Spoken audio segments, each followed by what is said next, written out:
always like to start it off by the first time I met somebody, and like I don't remember the first time I met you exactly, but I do remember hearing your name literally every fucking where. You know, I came into the scene as a music video director, and I was working with already kind of big artists when I first came into it, but I'm hearing RJ always tripping, and ooh, RJ on every fucking song, every fucking music video, and your name was just circulating like crazy. I think we did a photo shoot by your studio, actually. I came by and I shot some photos real quick. And for me, it was just like, damn, bro, this guy's literally like the most prolific producer in Detroit. At that time, I think it was like not even a few years ago when we met. Where were you at career-wise, stage-wise? Because I was still kind of in the dark as far as knowing, like, you know, what your reach was or how far you already had taken yourself. Well, by the time we met, I want to say I had just had my baby and all that type of stuff. But as far as, like, career-wise, I had already had, like, a few hit records all the time. But I had built my brand so big that, like, you didn't have to even know none of the songs I produced. You still knew who I was. So I just say, like, that's what I had been working on. Like, that's really what my career kind of been based on, is like the brand. Like, a lot of people don't know what the songs are.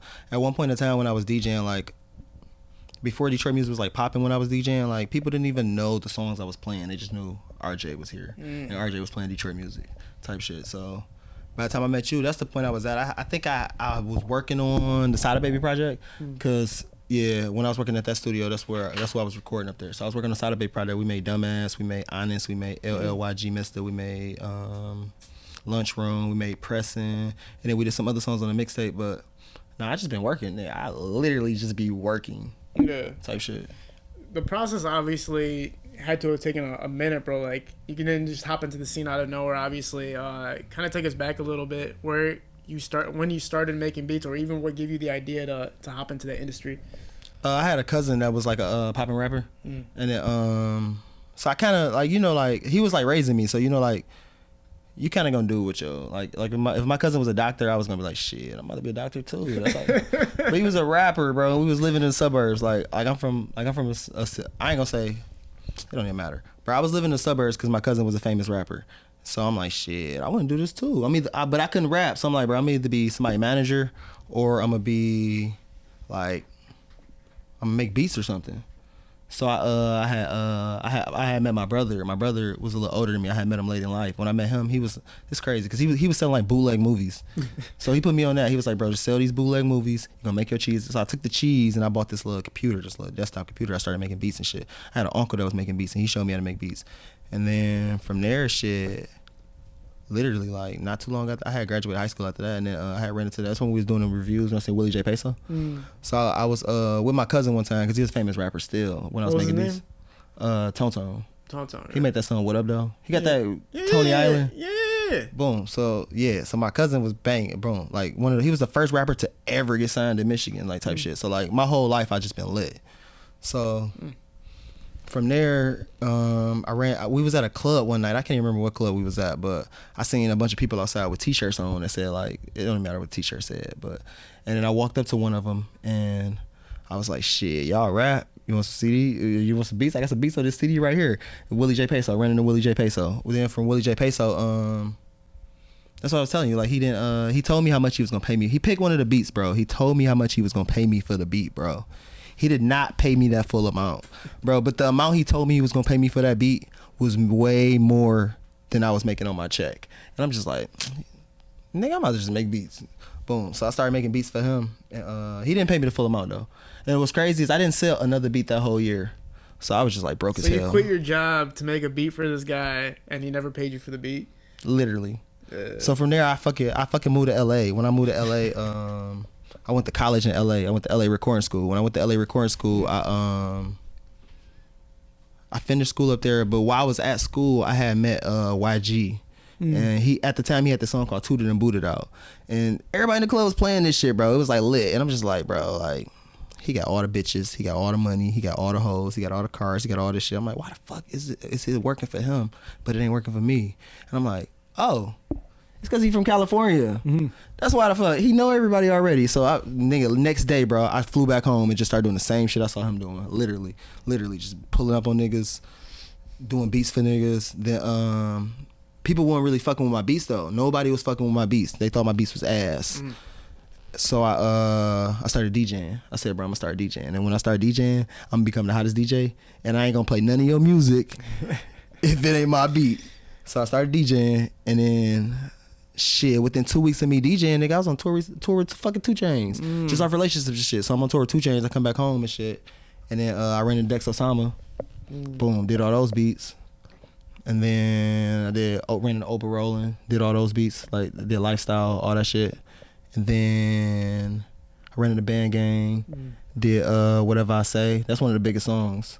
Once Whatever I Say came out, that's like 2016, bro. When Whatever I Say came out, my career was banging, nigga. Everybody was at my career recording, like slanging. So but at that time, that's when you really would have wanted to meet me. Like the crib was like lit. Like we recorded everything. Every Detroit song was out that crib. Like literally every Detroit song that year came out of my crib. From like Molly Brazy, she was recording her first music there, to who else? Everybody was at that crib. Peasy was recording there. Who else was recording there?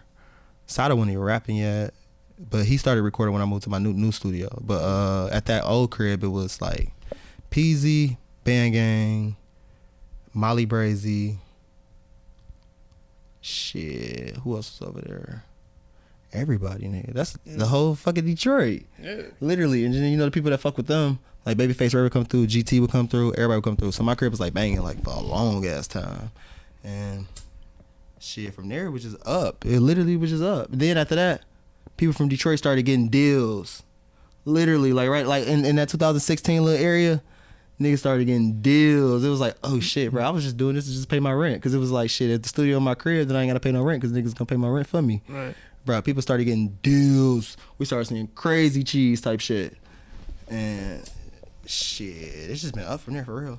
Just staying humble, just remaining down and just being one of the first people doing it. That's what really like set me apart. I was one of the first people doing it. Right. So obviously like having an inspiration of, you know, you have a famous artist, you know, and family and stuff like that. That's obviously something to kind of maybe not leech off of, but like go after. But before that though, what was your mindset? Like, did you kind of have a plan of what you wanted to do before that? Like even before you knew that the opportunity was available? You want to know what's crazy? So my life goal plans was to, I think I said I wanted to be like a, cause I ain't really like I don't know. I wanted to have a $30,000 car, live in a crib that I paid rent in, and was like making like $50,000 a year type shit, like as a guidance counselor. That's literally what I was like. I just randomly picked that though. I was like, shit, I could sit here and talk to kids all day, like literally. And I was like, bro, I'd just be straight, literally. So that's why like all this shit don't excite me. It don't excite me, bro. Like I could do with less. Right. So like for you, it was a money chasing thing at first, just because it was like an opportunity. You kind of saw like the bag there for, you know, my cousin's a famous fucking artist, that I can go after that and make money off of it. But if you didn't do that, it would have just been like a normal type life shit, and you would have been fine with it. Yeah, because I had already lived it, like the life all these rappers living. Like I had lived that life when I was like 8. My cousin was popping when I was like 9. Oh, so you've been through the celebrity shit. Like when you were a kid, you kind of already went through everything and seen everything, so it wasn't even nothing to you. My cousin was the first rapper to ever get signed out of Michigan. He was signed like before Eminem. I want to say he was signed before Eminem, but Eminem didn't really count. I think that's what happened. Eminem didn't really count, but like he was the first rapper ever signed. Like so, like all right, put it like this: everybody like in the Detroit music industry that's kind of saying like they doing something like trying to like help artists get signed. They was just getting started when my cousin was signed. Like they was like interning and shit. So like all these people that like bro, like I'm an OG in this bitch. Like I was an OG at 8, like 9. Like I was like you know like when you see like a famous rapper, he had like a little kid next to him. That was me.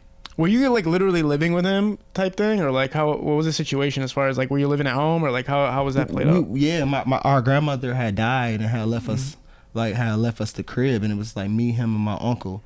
And then when he had got signed, he had moved to a suburb, and we just decided that it was better for me to go to school from like a suburb. Right.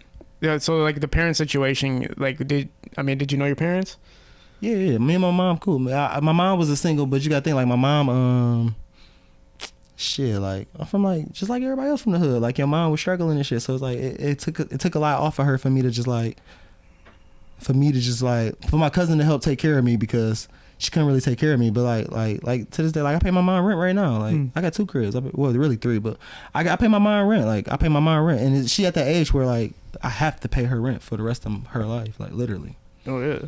So like I take care of my mom. Like I mean, it's probably crazy for. I mean, you went through the celebrity life obviously as a kid, and it ended up working out for you. I mean, you top, bro. Like literally, like I said, everybody knows who the fuck you are. Everybody's getting beats from you. So you're at that point where you're on your own 2 feet, and only people only know you for you. I didn't know about your cousin being famous. I didn't know none of that shit, and that shit don't even matter because you're cold off that shit. You feel what I'm saying? So right now, the people who see you in the scene completely fell in love with you. What makes you think that, like, I mean, what got you to that position where everybody was like falling in love with your music and falling in love with your beats, or even just wanting to be around you at the studio?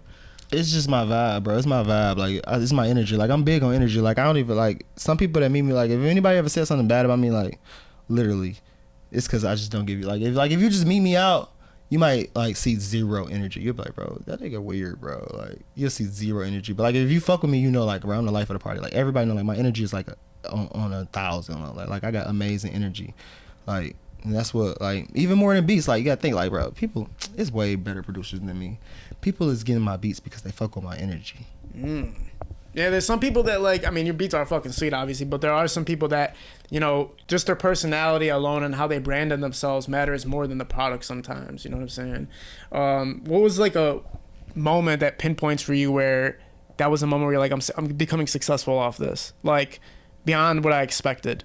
Was there a beat that dropped, or was there something, a project you worked on that kind of like took you to that next level? Hell yeah. Wait, but what level you thinking of? Take us through the steps of what level took you to the level you're at right now. Each note that hit, that was like, fuck, I'm on the next level. Fuck, I'm on the next level. All right, so like the first step was like I had been DJing for like 2 weeks or some shit, or like 2 months or some shit, and I fucking ended up on tour with 2 Chainz. Like what the fuck? Like I'm a fucking guy, bro. And then like I remember one time I was at one of the shows and I was talking to the manager and I was like, oh my god, that's 2 Chainz, and he was like, what the fuck, bro? You been with us every day for 6 months. What the fuck are you doing? Or then like, I mean, like past that, and it was like when that Detroit music shit really caught on, bro. I swear to fucking God, bro. Like when I first was playing Detroit music for people, bro, they were saying that shit was the worst shit they ever heard in their life, bro. Like I swear to fucking God, bro. So when that shit like caught on, it was like, oh shit, people really fuck with this shit now. And now it's like, bro, people really fuck with that shit. Like people like it's like but it's like I knew it was gonna play out like that because I knew it was gonna play out like that. Yeah, you had zero doubt in yourself, like throughout the whole progress. Because obviously, if people weren't fucking with your shit, but you kept progressing, like you kept moving forward, you had ultimate faith in yourself that you were gonna succeed being a producer. Kind of, sort of, and I feel like with my process, like just like off so many people fucking with me and shit, like I'm kind of like a main reason that shit really popped off. Like. Yeah. Like, you don't even know what beats I made, but you know Detroit music because you know me, like, type shit. So, like, because I was DJing in all them clubs, bro, all over the country, everywhere in the world, just playing my shit everywhere. And it's like, shit, I don't need no fucking credit, but I know what I did. Obviously, like, everybody starting off at something, even if you're DJing or whatever the fuck, like, it's a tough experience. It's a lot of turbulence and shit, a lot of errors and fucked up moments and whatever. You know what I'm saying? What was it smooth for you, or did you have a lot of like hiccups along the way? With the DJing shit? Everything, yeah. Man, it's fucking crazy. No, literally. Like, so on my 21st birthday, I went to a strip club, and my cousin just happened to be the manager. He hired me to just work at the strip club the next day. Boom. Then after that, I used to throw parties when I was younger because I was like in the like promotion and shit. And yeah, they knew me from being a promoter, so they put me on as a DJ. So now I'm DJing at the best club in the city, and all I'm playing is Detroit music. So from there, shit, I fucking told you, I fucking ended up on 2 Chainz like 2 weeks after that. Then I came back home, and then I started doing the 21. How did that process even come along with meeting with 2 Chainz, or how did you even get connected into that deal? Bruh, fucking with artists. I was DJing for a rapper named Treat the Kid. Boom. But just be knowing people, and then just networking. It's really just be networking. With the DJing shit, it's really like right now I work at Playground, and it's like, right now that shit lit. That shit is ultimate vibes. It's the best place for me to work. It's the most known place. They got out of town girls, out of town people. So people from all over the world coming in, tapping in with me. They know I'm there. People from all over the world fuck with me. So with DJing is more just a vibe. If you want to DJ, you just want a DJ that just bring the vibe. Yeah. Yeah. What's more of the focus right now? Is like the DJing, or how often are you making beats versus being at the club? Shit, I work 24/7 still to this day. Literally, like, bro, like we about to make beats when we leave here. So we make beats all day, but you gotta think like most of the people that we gonna meet that's gonna buy beats is in the club. Yeah. Also, you're actually marketing yourself. I didn't even think about that shit. Like when you're actually at the fucking club and you're playing your fucking beat or whatever. Oh yeah, that's what I want to tell you. I want to talk to you about how I feel about music reviews and shit. Okay. So like, I feel like part of the, I don't know, bro. I don't know. I think what you're doing is like fucking amazing. And then when I heard you like bring someone up and bring them down, bring them down and bring them back up, I was like, oh my God, you're fucking amazing at this. You understand like how to talk. But like, so when other people music, I never feel like I should judge nobody else's music because I feel like who am I to like judge your music or even give you my opinion? Like I just be feeling like my opinion don't even matter on other people's music. I don't even give a fuck. The way I looked at it was like when I started this shit was there's a lot of people who just don't have any clarity when they're creating any type of production or any type of song or product or whatever. And I was like, there has to be a way to bring clarity to these people who are just totally, just going over their head that they're not creating anything good or worthwhile. You know what I'm saying? Somebody's making some bullshit and nobody's telling them that they're making some bullshit. Somebody's got to tell them they're making some bullshit. Their friends ain't telling them. Their mom ain't telling them. Everybody's telling them they're sweet. How are they going to get better unless they get cut? You know what I'm saying? Unless you cut through them, how the fuck are they going to learn? So that was really my mentality going into it. It wasn't even anything like, I'm just going to go talk shit about somebody's song or fuck you. Like, it's literally like, why do you suck and how to get you better? Or why are you good but how to get you better? Or things you can change up or switch up. So that's kind of like my thought process going into it. And if I did that, my studio sessions would be way better. But I'd just be like, shit.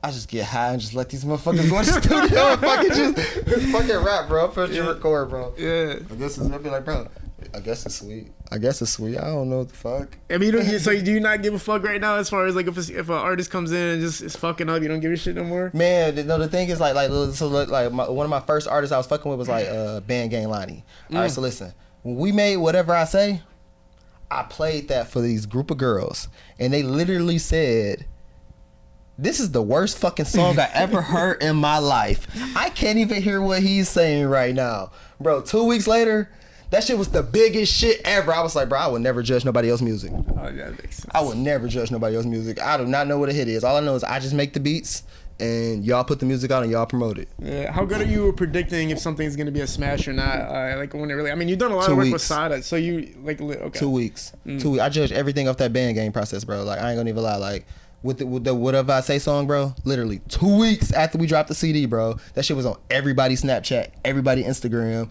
They just banging that shit. If you see that shit within 2 weeks, bro, it's gone. It's out of here. It's out of here. Yeah, that's fucking. I don't think I've heard a song that started at nothing and blew up without me thinking it was gonna blow up. Mostly because I don't listen to too much Detroit rap, to be honest with you. Like I scramble around a little bit. Obviously Scoob I listen to like crazy, but there wasn't I didn't think Slide was gonna take off. I didn't think Activated was gonna take off. I didn't think Whole Lot of Chop. I 0% thought Whole Lot of Chop was gonna take off. I knew I liked all the music. I was like, this is sweet. I wasn't sitting there going like, oh yeah, shit's about to blow up or some shit like that. It didn't cross my mind. Do you have a knack for that, where you can literally predict it now, or do you have like a system for yourself to how people explode? Because you are like top charts as far as like, you know what I'm saying, in Detroit. All these artists are getting a lot of their views off your name alone. You know what I'm saying? Literally. Yeah. You could kind of hear it. Like you could hear it and be like, oh yeah, this gonna be one. But sometimes you can't hear it. No, the only thing I hate is when like artists like try to do like something different. Like they could be like, oh, this gonna be the new wave. You be like, bro, no, bro. That same first song we liked, just keep doing that, bro. And that's low key like one of the like my vibe in the studio. Why people that fuck with me, like when people be going, like people get bored and they always, because the artists record thousands of songs. Like I personally know Sada got at least 2,000 songs he ain't released yet. So like you gotta think like he's always gonna be doing new stuff. I'm like, nah, bro. Nah, I ain't gonna say him specifically, but just any artist I'm in the studio with. No, bro. That first song that we made and that bitch was a banger, keep making that. Just keep making that shit, bro. That's what people want to hear. That's all they want to hear. Yeah. How are you handling your social media? How are you handling all these artists that reach out to you constantly, trying to work with you or trying to tell you they're the next big thing?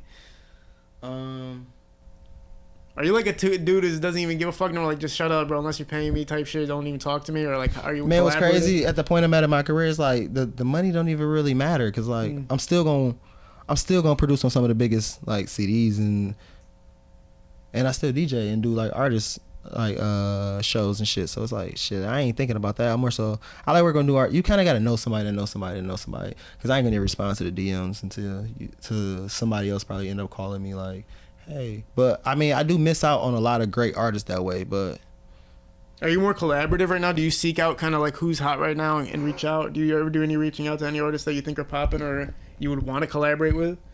Yeah. Like ESTG, I'm about to lock in with him, and Blue Bloods Clan, that's they from LA, Draco the Ruler, about to lock in with all of them. Who else? I was just on YBN Namir CD, but to be more so, I'm trying to get big ass placements, bro. Weren't you on Lil Yachty's album? Like, no, I wasn't on his album, but I did do a song with him and Sada, and I low key was just in the studio with like. Yeah, I mean that's a, you know what I'm saying, like. SB20 was that the song? Yeah, no, I did Courtside. Oh, okay. Yeah. I mean, that's pretty fucking high up there. I mean, I'm not gonna lie. You know what I'm saying? That's already kind of a big stature right there to be working with him. And he's obviously, you know, pretty fucking huge. Goddamn it, you know what I'm saying? Nothing to understate. I mean, most people who bring up the top producers in Detroit, they're talking about hell of a RJ Lamont. I mean, even Jose the Plug's kind of like popping off now too more so.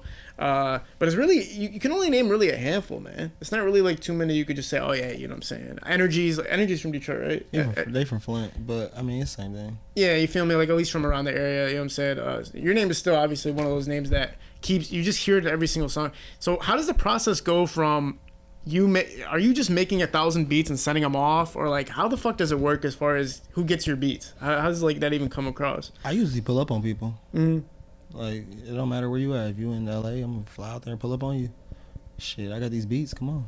It's 24 hours a day though, for sure, bro. Because like I'm saying, you're one of the only artists that producers that I'm hearing like on every single fucking song.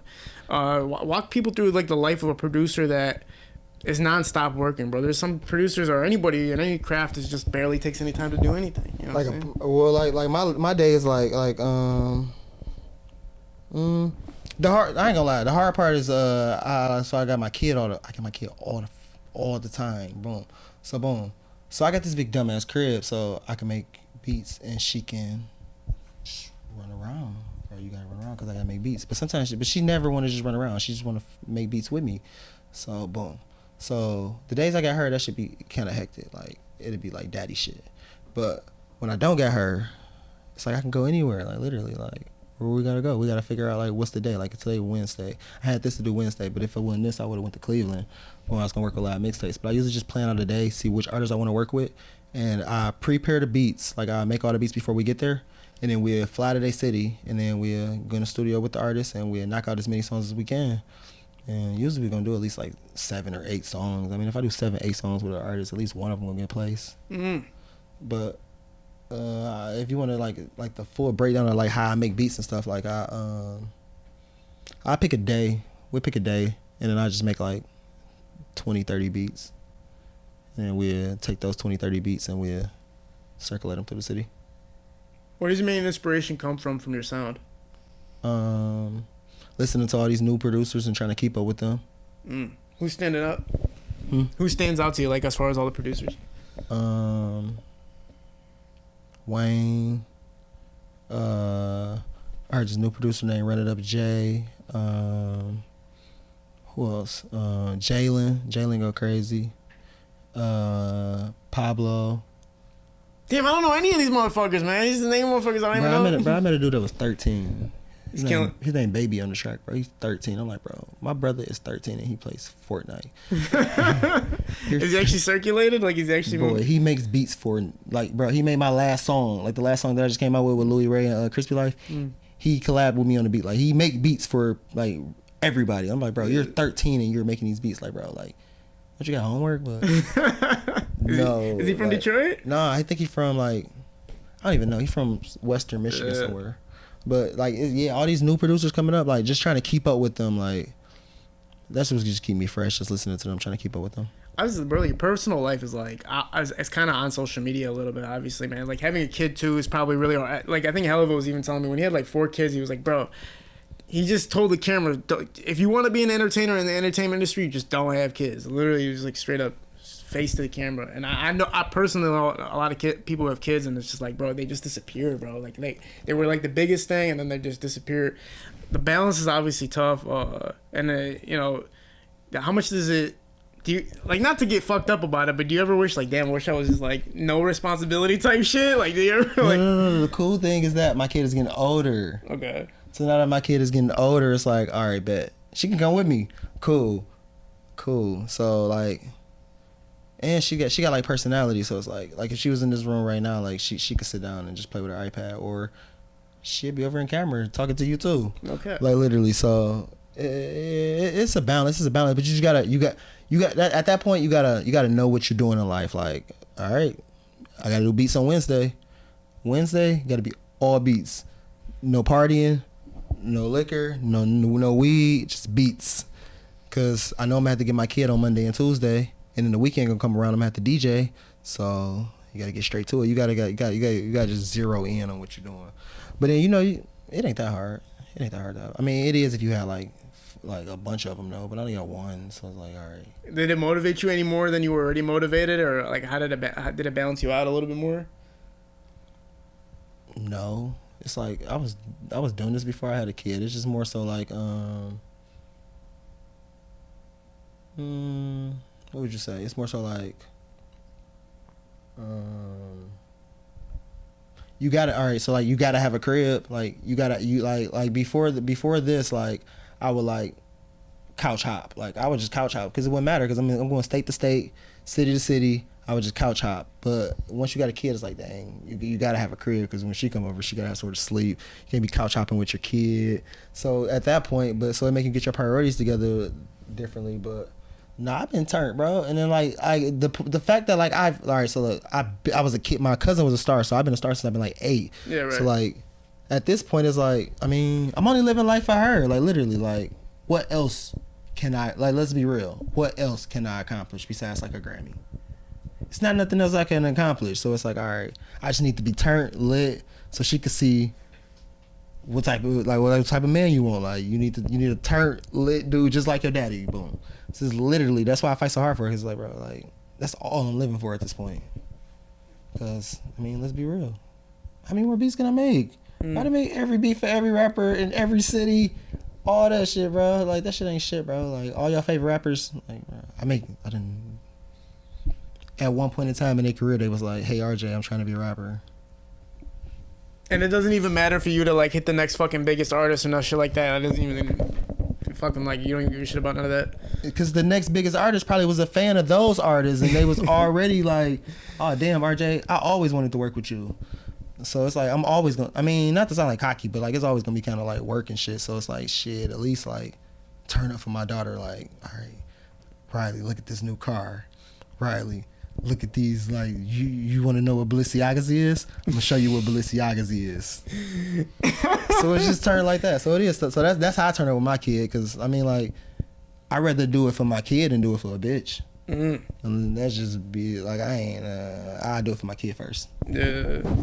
I mean, obviously, man, like for me, relationships fucked me up when I was in fucking like the mode where I felt like I was sparking off or moving forward. I felt like relationship was holding me back the most, just because you could be anywhere at the club working or shooting a music video or this or that, or there'd be girls there, or just be like working weird ass hours of the day. And it's because you're an entrepreneur at the end of the day. If you're an artist and entertainer, you're a fucking entrepreneur. There is no like, oh, I would clock in at 9, clock out at 5 type shit. So it was just too fucking distracting for me, bro. I couldn't handle it.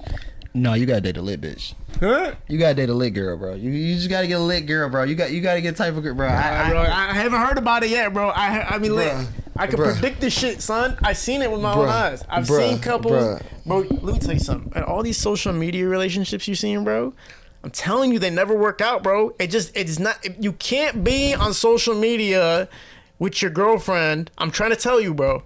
You can't be on social media and your girlfriend has her own social media thing going, and like you got it.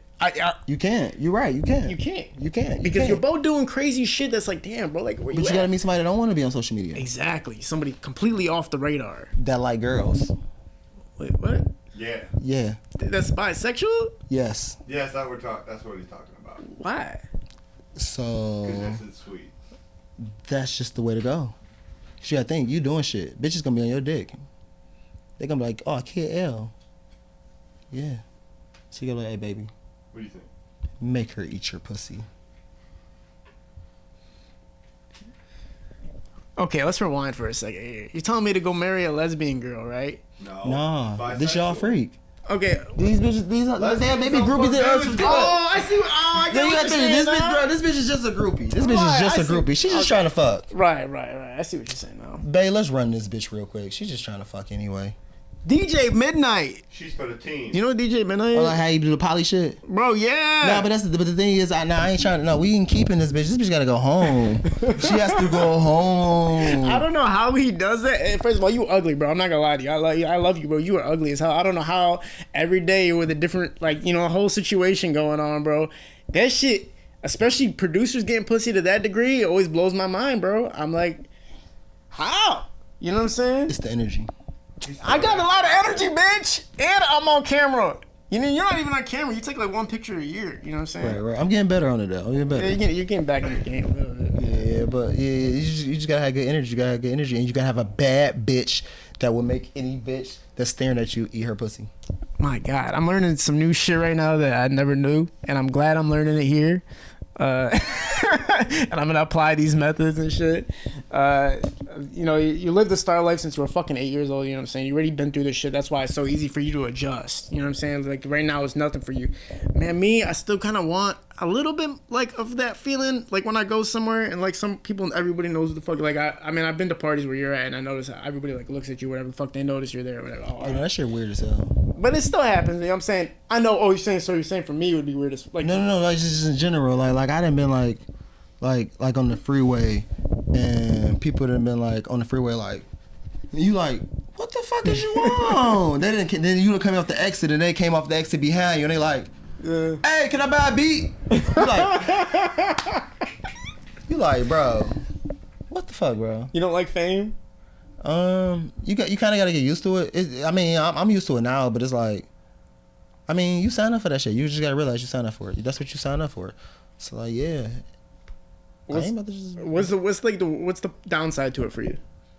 I can't just go random places, like especially like because I be by myself, like I'm always by myself, so I can't just go random places, like let's say like Side Mall, yeah. Oakland Mall. Anywhere. The Somerset becoming hood as fuck, bro. Bro, I went on the fucking the rich people side. That used to be the rich people side. I went over there not too long ago, bro. I'm like, bro, I think I need a gun. I wasn't saying all that. I was just saying there's a lot of people. So like random shit, or like let's just say like somebody be like, let's pull up at this random ass bar. Like I can't just walk in there. But then when you meet people and you tell them that, they be like, oh, you acting bougie, but you're like, no, bro, I really can't just go in there. So like, what's the turnoff for you as far as that? A lot of people fucking kill for that shit. What's the turnoff for you for like people coming up to you, approaching you, and just wanted to, you know, kind of be around your energy or even just connect with you on something? I mean, it's kind of cool. Like I don't do bad shit to people, so it's kind of cool. I mean, I get it. Yeah. I love it. I ain't gonna lie, I love it. People like call my name out sometimes when I go to like bars or whatever. People like, oh, Kid L's in the building, and like I look around, like nobody's like knows what the fuck's going on. Like who? And then I was like, oh shit, can you not do that, bro? Like don't announce my name because I'm not famous, bro. I'm not at that level. But some people like it's weird because if you're in a smaller crowd of people who know you who you are, then you feel famous as shit. No, you need to everywhere you go, you need to let people know who you are. Well, the thing is, I'm saying like any type of establishment you walk in, you need to let people know you are. That's how you get free shit. Oh, no. I know that there's ways to, like, you know, maneuver and connect and, like, you know, network and shit. But I'm saying as far as, like, that level, in Detroit right now, obviously, you go anywhere and people are... But when you go out of state, it's still the same thing for you? Yes. Everybody listens to Detroit music. It's like, bro. But it's crazier because it's like... I mean, you got to think, like, out of state, you're not from there. So it's a little better. It's a little better being out of state. Out of state is better because you're not from there, like... Bro, I mean, I don't know. I mean, for me, like, the smaller crowds, you know what I'm saying, it is fun to get hyped up, but obviously when people recognize you no matter what crowd it is or whatever, I don't strive for that shit, and, like, hearing you talk about it makes me less want to, like, get closer to that. It is I can see it being annoying sometimes, for sure, like, even for people I'm around and just seeing, like, people just look at you weird or talk to you, like, their incentives are wrong when they're talking to you. They want something. Yeah, they're not anybody to talk to you want something, but if anybody to talk to you want something, then what you gonna give me? I mean, before you even started this conversation, like you woke up this morning like, oh, I'm gonna call RJ Lamont and see if he'd do this. Mm-hmm. So what you gonna give me? Right. So you just gotta look at it from that point of view. It's a transaction for you at this point. Like, what's do you still have that ignition with you, whether it's like I want to be the best in the world at this shit, or is that not even like crossing your mind anymore? Bro, I'm chilling. You gotta think, all these fucking songs I made, I'm fucking chilling. I mean, I can make new songs when I feel like it, but what artists do you connect with the most that kind of like just cross with? Bro, wait, can I say NBA players? Oh, for real? I just feel like they're not supposed to be around people, whatever so energy. I mean, music for just for right now, because obviously, like, it makes. Right, well, like as far as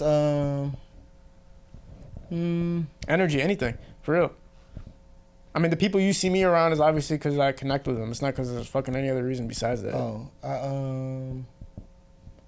I just started working with the artist Jug Harden, so I'm about to do more work with him. Who else I'm working with right now? I just played some records on Sada City. I just went to LA working with Sada. We just did like a. Is there anybody? I'm saying like, do you like those where the vibes kind of like bring out the energy in you, or like when a certain artist comes into the booth, is there a certain art like can they bring in energy that helps you get more motivated or help you get more into it? Bro, I like working with Oh yeah, look. So I don't like working with. So the reason I don't engineer no more is because I don't like working with established artists when it comes to engineer. I don't fuck with established artists when it comes to. I only fuck with new artists when it comes to engineer, because established artists are like mean as fuck to the engineer. They fucking yell at the fucking engineer all day. So I don't fuck with established artists. I only fuck. You've actually seen that or been a part of that? I stopped and I quit. Bro, I said I will never record another rapper again because they talk too crazy to the engineer. Like what type of shit? Oh my god. Disrespectful shit. What's the worst thing you ever heard a rapper ever say to you? Bro, I had someone just tell me like, bro. I've gotten away with some good. I've gotten lucky. Oh my god. So listen, when you're recording and you're fucking up, the rapper is going to start talking so much shit to you, like, especially if it's like girls around and shit. They're gonna be like, you don't know what the fuck you doing. You weak as fuck. Fucking record. I should come out there and beat your ass if you don't get record. somebody new in here type shit. Get somebody. You be like, bro, I'm not. But like those be like established artists, like big artists, like all the big artists, because they big. They already like, boom type shit. Boom, so I don't record big artists. So with like newer artists, it's kind of cool because they kind of come in like. They have respect for you when you come through the door. Yeah. Everybody else feel like that's kind of crazy though, because if even the established artists should have that type of respect. It's not like who's making crazy, like, you know what I'm saying? Like, is there another level of beat makers out there that we don't know about or some shit? Like, no. It's just that all the beat levels that are at that level don't record because they know. Oh. They just stop recording. That's why I just stop recording. Once you get to a certain level of beats, you don't record. It's someone else to sit there and record, and you just make the beats. Would people know some artists that you've recorded for, major artists that you've recorded for, like top of the line, that like you never even would reveal the information for, or like people don't even know that you worked with that person? No, you'll know. I made all the songs I made. I recorded all those songs. Yeah, but I'm saying, like, is there ever a time where you can make something for a top tier artist or anybody, and like that your stamp just doesn't go on, or the credit's just not there for? Man, I just produced on wait. Do you get confidentiality? I don't think it's confidentiality, but I just. Did you sign a contract? And it said like you can't disclose that you. It didn't say I couldn't disclose it, but I do know that they took my tag off. But I just did 2 songs on a major project that's about to fucking go platinum, and they took my tag off. I knew they took my tag off. Yeah. They're gonna give you credit for it, but they took your tag off. Man, I ain't gonna lie. They paid me so much money that I didn't even care. Oh shit! You can't even say who it is. All right, give me like a guess, man. Can you give me a motherfucking guess, like who the fuck it was? Without saying it. Nicki Minaj. It was Nicki Minaj. All right. Fuck it. It was Nicki Minaj. All right, it was Nicki Minaj. All right, but I already knew. That's actually crazy as fuck. That's cool though. What's up, Nick? I just had a question for RJ. Who's the easiest artist to work with in your opinion? Any artist that just rap on whatever beat I play. Literally just shows up and is like, that's fire, let's go. No, that just says, all right, RJ, pull up another beat. All right, RJ, pull up another beat. All right, RJ, pull up another beat. All right, RJ, pull up another beat. Where they never just like, this don't sound sweet. No, right. Like, well, the entertainment is like separated from Stardom sometimes though, because there's people who entertain or producers or something behind the scenes more so that you don't even know who they are or anything like that. A lot of people stamp themselves like you stamped yourself, RJ Lamont. Everybody knows RJ Lamont because you branded yourself that way, like everything you put out there, right? separating that from reality in real life. How different is real life versus, you know, this the fame shit? But that's the hardest part, to separate the shit, because you live it 24/7. It's like, Right, oh my God, is this really reality?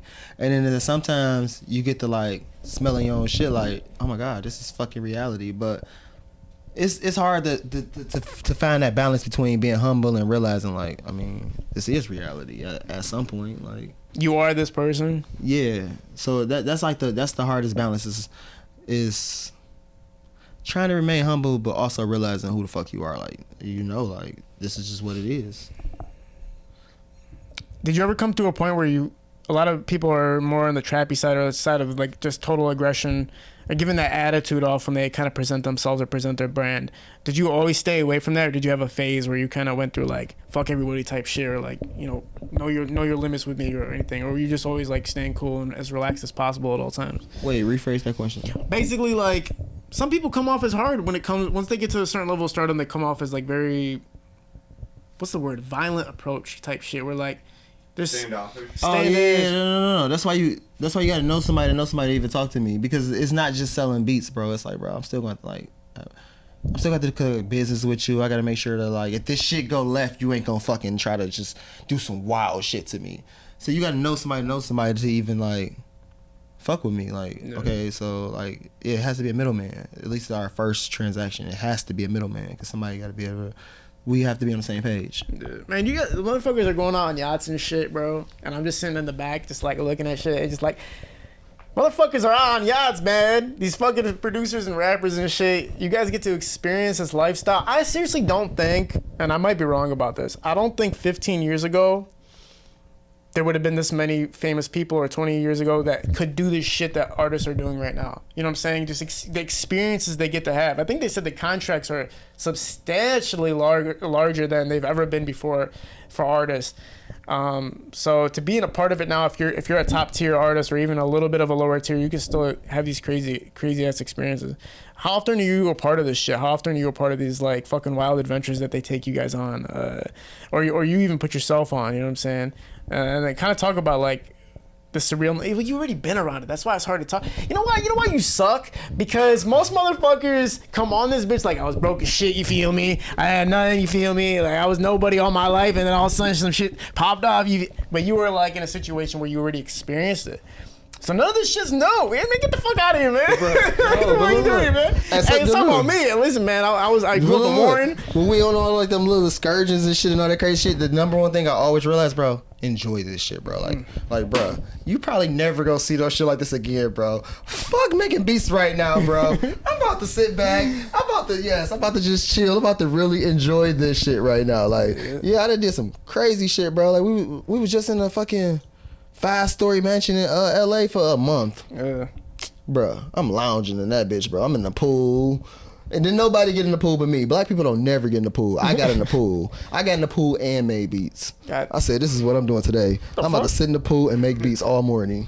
So like, I just learned to enjoy it. Like, anything I go do, I just enjoy it. Like the first time I went to Vegas, I'm like, bro, I'm about to enjoy this shit. The first time, anytime it's like we on a yacht, bro, I'm about to fucking enjoy this yacht, bro. Like, I ain't about to sit in the back and just be like, oh, what's about to happen? Because, you know, most people just sit in the back and kind of just be like, oh, I want to see what's about to happen or how it's going to work. I ain't never seen no shit like this, so they don't really like, bro, no.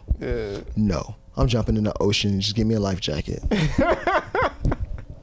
The artists obviously get a lot of attention, but now, like, you know what I'm saying, producers and even directors are getting to stand out a little bit more. So, like, are the females all like on the producer still? Like, is that a thing where like they get the same amount of? I'm a DJ. Well, yeah, DJ. Sorry. So no. I'm saying also, like, I make beats, but I'm a DJ. So you got to think when most artists bring me around, you know, like, I'm a DJ. So like, I bring the vibes, bro. I'm a DJ. I'm gonna bring all the vibes, bro. We about to like, you kind of, you know, I ain't gonna lie, you know, most artists are like weirdos. Yeah. Well, so, like, yeah, I think so, but I think it's a good thing though. That'd be cool. Unless we're talking about like a certain type of weirdo. No, not like that type of weirdo. I mean like weird, like antisocial. Like most artists are like antisocial. Like they just sit in the fucking corner and just be like, that bitch ain't trying to suck my dick. I don't know, talk to none of these hoes. So like I bring the fucking party, bro. I bring the bottle, and you know, they be drinking lean and shit. Like I'm bringing alcohol, bro. Yeah. I bring the alcohol. We take the shots, bro. Turn the party up, and then you know, then you could come in and be your antisocial ass, and it's cool now. Yeah. When you ready, everybody already knows the fuck you are. You can act like a dumbass and people still fuck with you. You know what I'm saying? But if you're a dumbass and nobody, and you come into some party, then you just that get the fuck out of here guy. You know what I'm saying? Weird, angry dude in the corner. So motherfuckers just called me like, shit. I got this fucking yacht, bro, RJ. Yeah. Where you at? Pull up. Yeah. Pull up type shit. Like, it's crazy. So your cousin was turning you up since that age. So you already been through that bitch. But like when you were young, okay, did he like be like, all right, hook my, you know, get all the bitches around my cousin, you know what I'm saying? Like treat him like God type shit. Or was it like that for you when you were around him? Like did you feel like God or did you feel like I'm untouchable type shit? Wait, what you mean like untouchable? I'm saying like not untouchable literally. I'm saying like when you were at these parties when you were younger, man, was everybody giving you the attention? Like, oh yeah, that's the little boy. Like how to run now? That's fucking crazy. I was 13 in the club, ain't it? Yeah, that's what I'm saying. Like you went through these experiences crazy, at this age that most motherfuckers don't experience that shit. Oh, I got one. I got a way to. Now I would like. Yeah, like, how do you ask my question? No, so like I would be like when we would be at home and shit, he would be like we would like, you know, he'd be like, what you would do if you was in the club? And I'd show him how I danced on a girl, and then like he'd take me to the club like, hey, go do what you told me you was gonna do with that girl, bro. And I would go over there and do it, bro, every time. Yeah. And they would record me every fucking time. Yeah, that's what I'm saying. You were already getting these early ass experiences. Like RJ, what age was it when it stopped being like you little kid shit, and when you're like, oh, okay, adult shit? Like, when did it feel like you started getting the hang of doing adult shit? Not too long ago when I started working in strip clubs. Yeah. When I started working in strip clubs, bro, when I started working in strip clubs, I was like, oh, so this how life work. This is what people are really doing. Yeah. And then like when you really start paying attention, you're like, all right, I get it. Yeah. But you didn't even have to pay attention to any of that shit growing up. Like a lot, you know, with the strippers and all that stuff, you already. I'm lost for words, man. I'm lost for words because he was experiencing shit at such a young age. Again, that I probably won't experience till I'm 35. All right, RJ, I got a question for you. What up? Can you get L on a yacht? Nah, you're not getting me nowhere. No, I'm not. Listen, I'm not trying to fucking go nowhere, bro. I like here. I like this. You like this? I like this. No, but I can bring you to a party and, man. Nah, listen, man. I'm not. Listen, first of all, that's offensive as fuck because I get bitches. My thing is that this is the thing that tripped me out. Okay, when my name kept sparking, like to the point where like, you know, micro shit, whatever. But still, I can go somewhere and people will be like, "What up?" Right? It's like I felt like I could slide in DMs way easier, bro. I just felt like it was gonna be easier. Like, hey, what up? You trying to hit, like, you know, chill out, whatever the fuck. And then it was still like. You gotta get a blue check, bro. Nah, man, ain't about the blue check. Here's what I'm trying to say. I know I can slide into a girl's DMs and talk the talk, and then, you know, we end up whatever. But damn, bro, come on, bitch. Like, can we cut this conversation in half now? Because I'm already, like, you know that I'm this guy. This Wait, you're trying to ask a girl not to talk? So no, listen. No, I'm saying, let's cut the shit out. You know what I'm saying? Working in strip clubs, you hear everything a guy says to a girl to try to get their attention. So it's like, oh. And then you hear the ones that worked on them, and you're like, oh, I'm going to just say that. Shit's working? I'm going to just say that. It worked for her, it worked for another girl. Yeah. But go ahead. As far as sliding the DMs, yeah, I get what you're saying. So like, no, you gotta have a blue check. If you blue check, it's the blue check, bro. You gotta send the eyes, bro. Send the eyes. Yeah. Once you send the eyes, you on from there. She responds, you on. Any girl that you DM that you want right now, you could DM and she'll just pull up on you. Majority that you actually would want to hook up with. I mean, they at least will want to hang out with me and see why everybody's saying, or just because you gotta think, like, you don't even know what beats I made. Anybody, like, it's not just like a girl, like anybody that like is gonna want to just hang out with me one time just to see, like, what the fuck is the catch? Like, it's like mysterious kind of in a way type shit. So yeah, that's crazy as fuck, bro. RJ's dating tips. RJ's dating tips is basically... No, bro, if I gave you dating tips, bro... Get a blue check, basically. Nah, it's not about dating, bitch. See, everybody's confused, bro.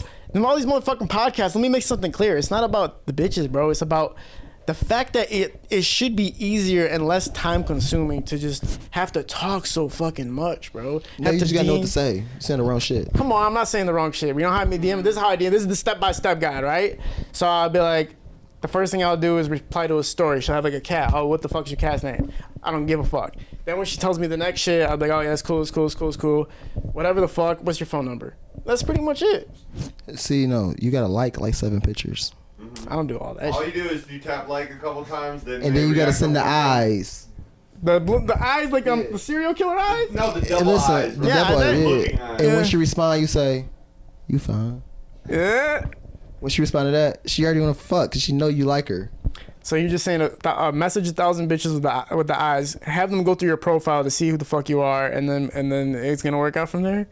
Oh my god. There's only aunties in my DMs, bro. It's somebody's mama or an auntie in my DM every fucking day, bro. I could literally show it to you right now. They're like 30, 40, 50 years old. You feel me? That doesn't make any sense to me, bitch, because I know you're not listening to anything I'm listening to, and you don't even understand the scene. You know what I'm saying? You guys are taking up all. That's what's happening. It's the fucking rappers, bro. I have a dilemma. I'm not even a rapper. You look like one. You got the dreads and you look like a fucking rapper guy, dude. Bro, I be thinking people think I'm a rapper when they meet me. You look like a rapper 100%. You got the dreads, you got the tattoos, you got the chain. You know what I'm saying? Like, Fucking rapper. I'm a Yep. fucking rock star. alright, this is a little bit differential. My favorite. Oh, go ahead. I was gonna say my favorite artists right now in the city is obviously Scoob and Peasy and Vezo, and honestly the underground. Like, if you want to skip all those motherfuckers aside, it's hard for me to pick too many artists right now that are not top tier that I really actually listen to. I try my best, bro. Like 2G Scoob is one of them, and IMB Tay and stuff like that. Are there any of the younger cats, like young, not known, that you think should have the exposure, but they don't have the exposure yet? Yeah.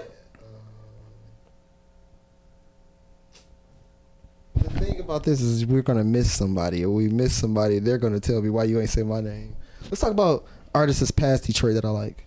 Okay. So the top artist past Detroit that I like is ESTG. Like, who else rap like Detroit? I like Jacksonville. I like everything they do in Jacksonville. Like, I want to work with all of them artists out there. They should get more exposure. But as far as Detroit artists, All right, give me one then, so that way nobody else feels like totally left out. Like, all right, he only named one person. That's fine. okay. I've been working with Jug Harden. I've been working with Jug Harden a lot actually lately. Yeah. Yeah, I'm about to do his whole next project. Did you guys how'd you reach out to him, or did you guys decide to collaborate? How'd it work out? You paid? Bro, we was at this fucking lit ass party, bro. It was no, literally, Yeah. literally, bro. And I ran into him, and he was like, "Shit, I'm trying to work." I'm like, "Shit, I'm drunk as hell, but I'm trying to work too." He was like, "Bro, let's work." Boom. He gave me his number, and then he called me the next day, and we locked the shit in. I did his whole CD. I did his whole next CD. No. Well, that's Jug Harden, man. Shout out to you, bro. I think there's like 2 artists that I look at right now that aren't getting the exposure they did. But at the same time, yeah, some people are just not working hard enough. You know what I'm saying? Working 24/7, bro, as an entertainer is the only way you can really, really succeed. You know, I already know from my experience that like what I'm doing right now is getting me to, you know, smaller areas. But if I put in that effort like 24 hours a day, then obviously like shit skyrockets for you. So I can't even like say that there's any artists that's underexposed right now. You know what I'm saying? But it is a debate. Everybody's always going on Instagram saying like, y'all ain't supporting me and I'm underrated and all that type of shit.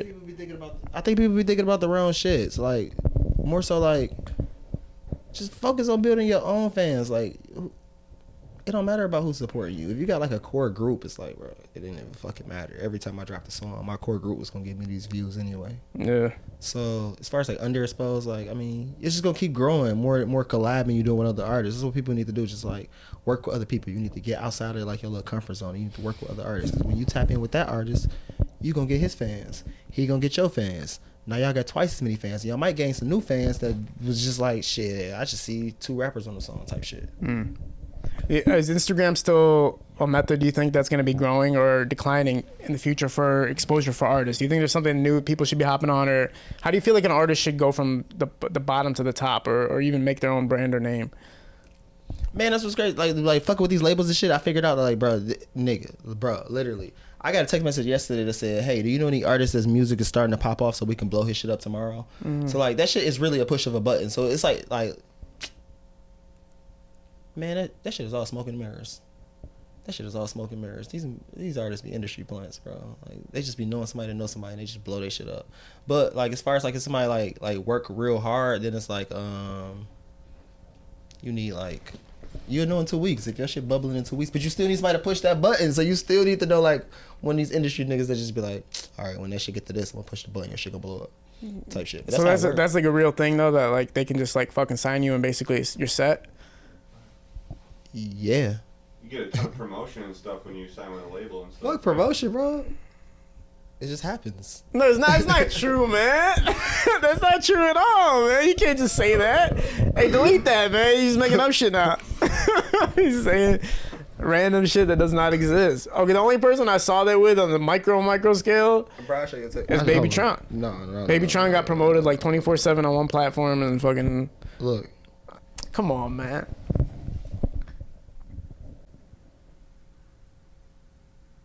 Oh shit! Oh shit! Both my babies. Yeah, I agree with you on that for sure. It's true. It's true. I'll tell you after. So look, I was at this one meeting one time, and then like this nigga, he walked me in this room, and when he walked me in the room, he was like, "Yeah, this where we blow up all the TikTok songs." I was like, "There's no way." Are you making up shit? Are you being serious right now? You walked into a room and they literally told you like, "This is the whole lineup right here." It was like, bro, this is where we blow up all the TikTok songs. What were you signing those papers for the other day? I didn't really get to read too much into it. Don't worry about it. Just a little something. All right, so you can't even talk about it. All right, I see. Yeah. How major is it in your career though? Like how, as far as moving yourself forward or whatever? No, what's crazy is like it's not even like I signed nothing crazy. I ain't gonna need a cap, bro. I didn't sign nothing crazy. So I just I had already had a deal, and my deal had expired, and I had just re-signed my deal with a different company. So it ain't. I mean, I get it, but it's like, damn. Why y'all gave me credit 5 years ago when I signed this deal? Type shit, but hey man, you get what you deserve when you fucking get what you deserve. You feel what I mean? Like that's always how I look at some shit. Because what if you weren't that sweet at that time? I mean, you were, but like, what if you weren't as sweet as you were now? I mean, but I feel like if anybody in Detroit just signed a deal tomorrow, they'd be like, "Oh my god, this person is amazing." But it's like, bro, I've been signing deals. I started this. Bro, yeah, there's a lot of people who talk about getting signed and all this shit. Bro, listen, man, let me tell you something, bro. I don't know if I should actually say this, but man, I heard like Ethica signed like a peanut butter jelly sandwich the other day. Like I just keep hearing this name Ethica. No, that's what I'm saying. No.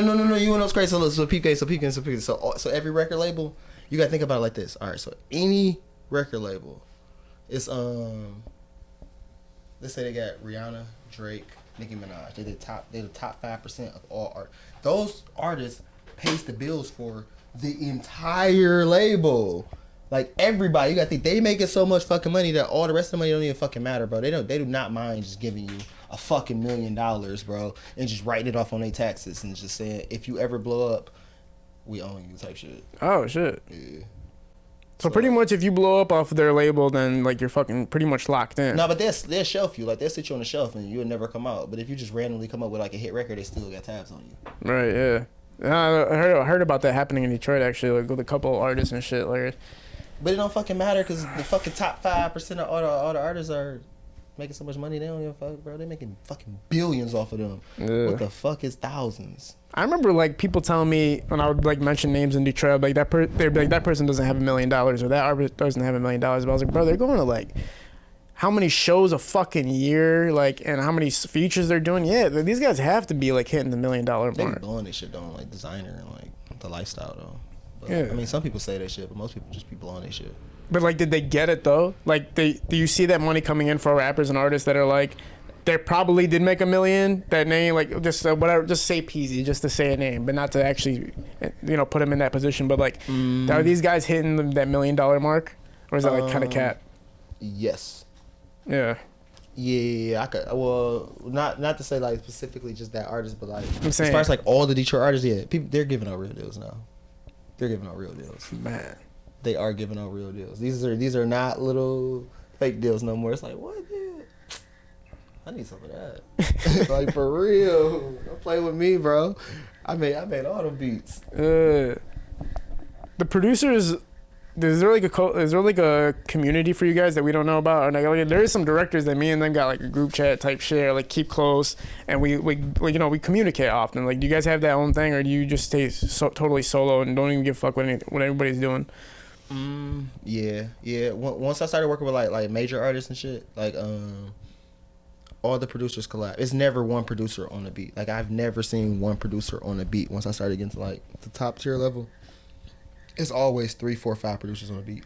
Yeah. Is there a creative energy or something that kind of comes between two producers or even two artists that you can kind of feel or see beforehand, or is it how do you feel going into a studio with somebody that you have like generally great vibes with, especially another producer? Is there any competitive level to it as far as like, you know what I'm saying, I know who you are, you know who I am, or is it just like let's lock in our thoughts and ideas and shit like that? Hell no. You know something I don't know. No, when I see another producer, it's like, oh shit, can you show me what you know so I can do what you can do? Yeah. Did you get that same? Does it come back the same way? Yeah. Yeah. Directors is kind of weird, man. Directors out here, like, there's like this fucking barrier, bro. Like, you don't really see directors working together. It happens, like, okay, you could say like Jerry and like Kiefer work together, but that's not the same thing, bro. I'm talking about like, you don't see the guys who are shooting a majority of the films in Detroit like actually collaborating with each other, but you do see producers collaborating and artists collaborating with each other. You know what I'm saying? So that's kind of why I was asking, because it's kind of weird to see why is it with producers this work and why is it with directors. There's like a wall, kind of like yo, back the fuck up. Yeah, I can see that. Well, yeah, I can see that. Cause then, I can see why directors would be arguing. Cause you don't need one person to shoot the video. You probably need one person to edit it and one person to shoot. Nah, I mean, you got a director, you got a cinematographer, you got a lighting guy, you got a guy who just understands the creative direction. You know what I'm saying? There can be bro, when you make a movie, bro, you know how many fucking people there are that like know certain areas of the movie, like certain shit, how certain shit should work. But all these rap videos be like trap shit, just hold the camera right here, whatever. Oh, come on, man. That's rap videos, though. Yeah, we're talking about. Well, listen, man. In Detroit, well, the majority is rap videos in Detroit. You know what I'm saying? I just always notice a certain significance where it's like, bro, why you motherfuckers should all be working together because I was just, even if there was like a big ass artist, your cinematography is good for that artist, but his ideas would be better for that artist. You two motherfuckers need to get together. That's what I learned from being out of town all the time. When I be out of town, I usually just be like at another producer crib and we just be making beats in his house. Yeah. Literally, like just making beats with somebody else. Outside of you said like it's hard to separate yourself from like fucking RJ, you know what I'm saying, everybody knows me type shit, to my regular life, but on a regular life, when you can do what the fuck you want to do with your time, what do you only make beats? Because I feel like that's what you're about to say. Do you only make beats even when you got your own time? Nah, bro, I be partying, bro. I'm lit, bro. I'm turned, bro. Bro, everything you ever wanted to do in life, I've done, bro, and I do it. Like literally, think of something that you want to do next, and like literally, like right now, I want to start an OnlyFans account. I got one. That's what I'm saying. Oh my god. Why'd it happen? Let's not talk about my OnlyFans. Come on, man. What you want to know about my OnlyFans? What you want to know about OnlyFans? Why? All right, so look, with OnlyFans, a girl is always gonna make more than a guy, but yeah. You just gotta, your shit just gotta be better than Pornhub. Cause why should people come to your shit instead of going to Pornhub? I got a billion reasons why, bro. Cause I'm a Pornhub. I mean, I'm an OnlyFans subscriber, son. Like, I got like 15 subscriptions right now as we speak. I got like 600 or 700 or some shit like that. No. I'm saying I'm subscribed to them. Oh. Yeah, nah, it's a different, son. Like, you have 600 subscribers?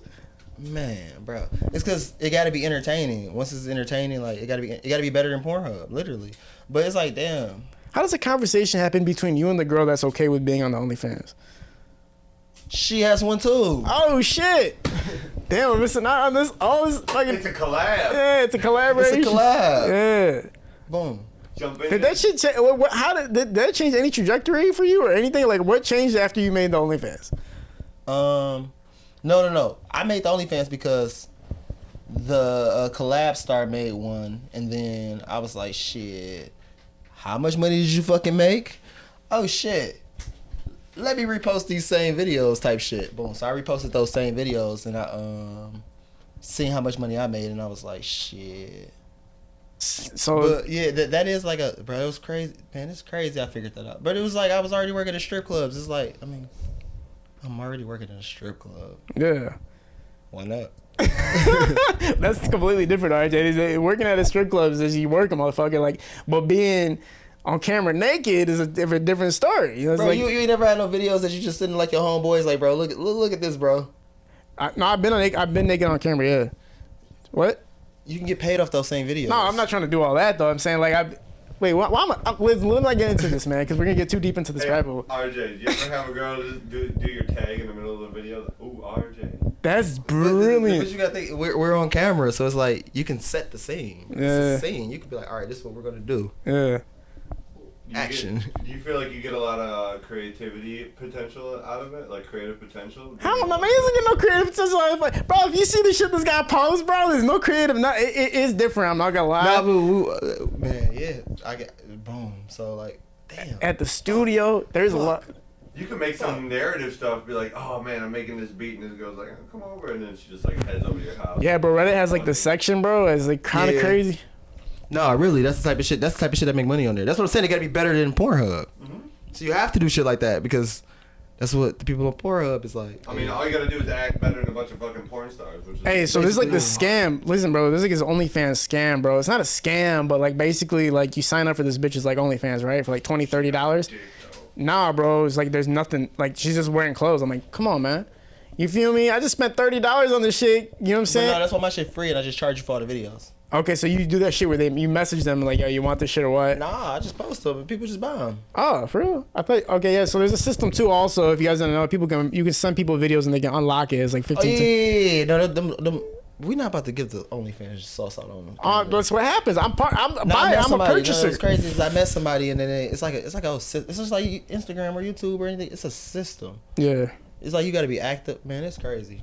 It's like You a whole job. You just hire somebody to do it or some shit at that point. If it's Ain't that kind of weird to hire somebody to edit your make video? Need a stunt dick double. Not even No, that. man, Not even that's that. what we're talking about, man. It's all about to have a managing the dude page. editing your videos, like, bro, that was kind of. I didn't even say all that. I said to manage your fucking profile, not to fucking make your video, edit your videos for you. No, what the fuck you talking about? No, I'm talking about literally like somebody manage the fucking DMs for me because that's too much to deal with, bro. You know what I'm saying? I can You only. can just mad send them.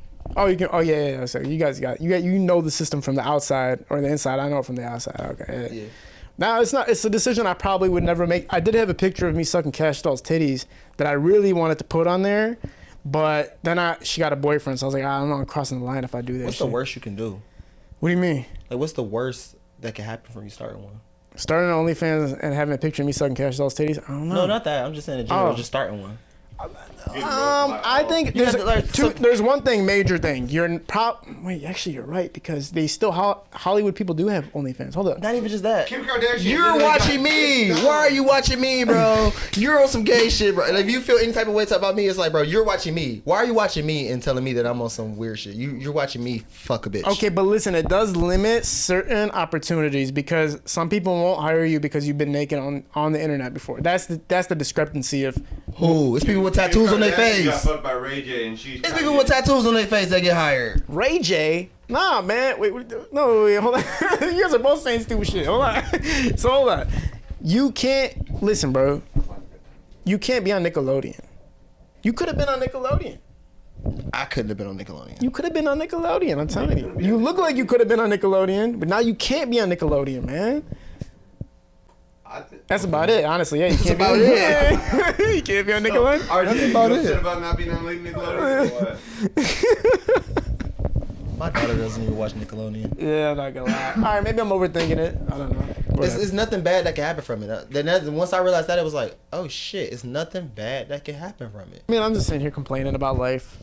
You feel me? Man, life is so fucking great. I know life is amazing, but I'm just saying, you know what I'm saying? The difference, I feel like I just got so much more time before I get to where the fuck I need to be. And I feel like I'm feeling the energy now a little bit where it's like, damn, I can sense that shit, like what motherfuckers have been through.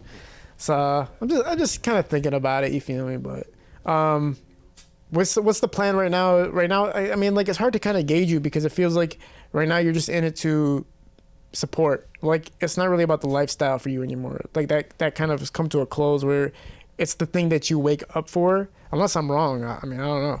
That's kind of the vibe I'm getting though. You kind of right. You kind of right. But not like I'm just like being like, bro, like I'm over it. It's like I'm like in it.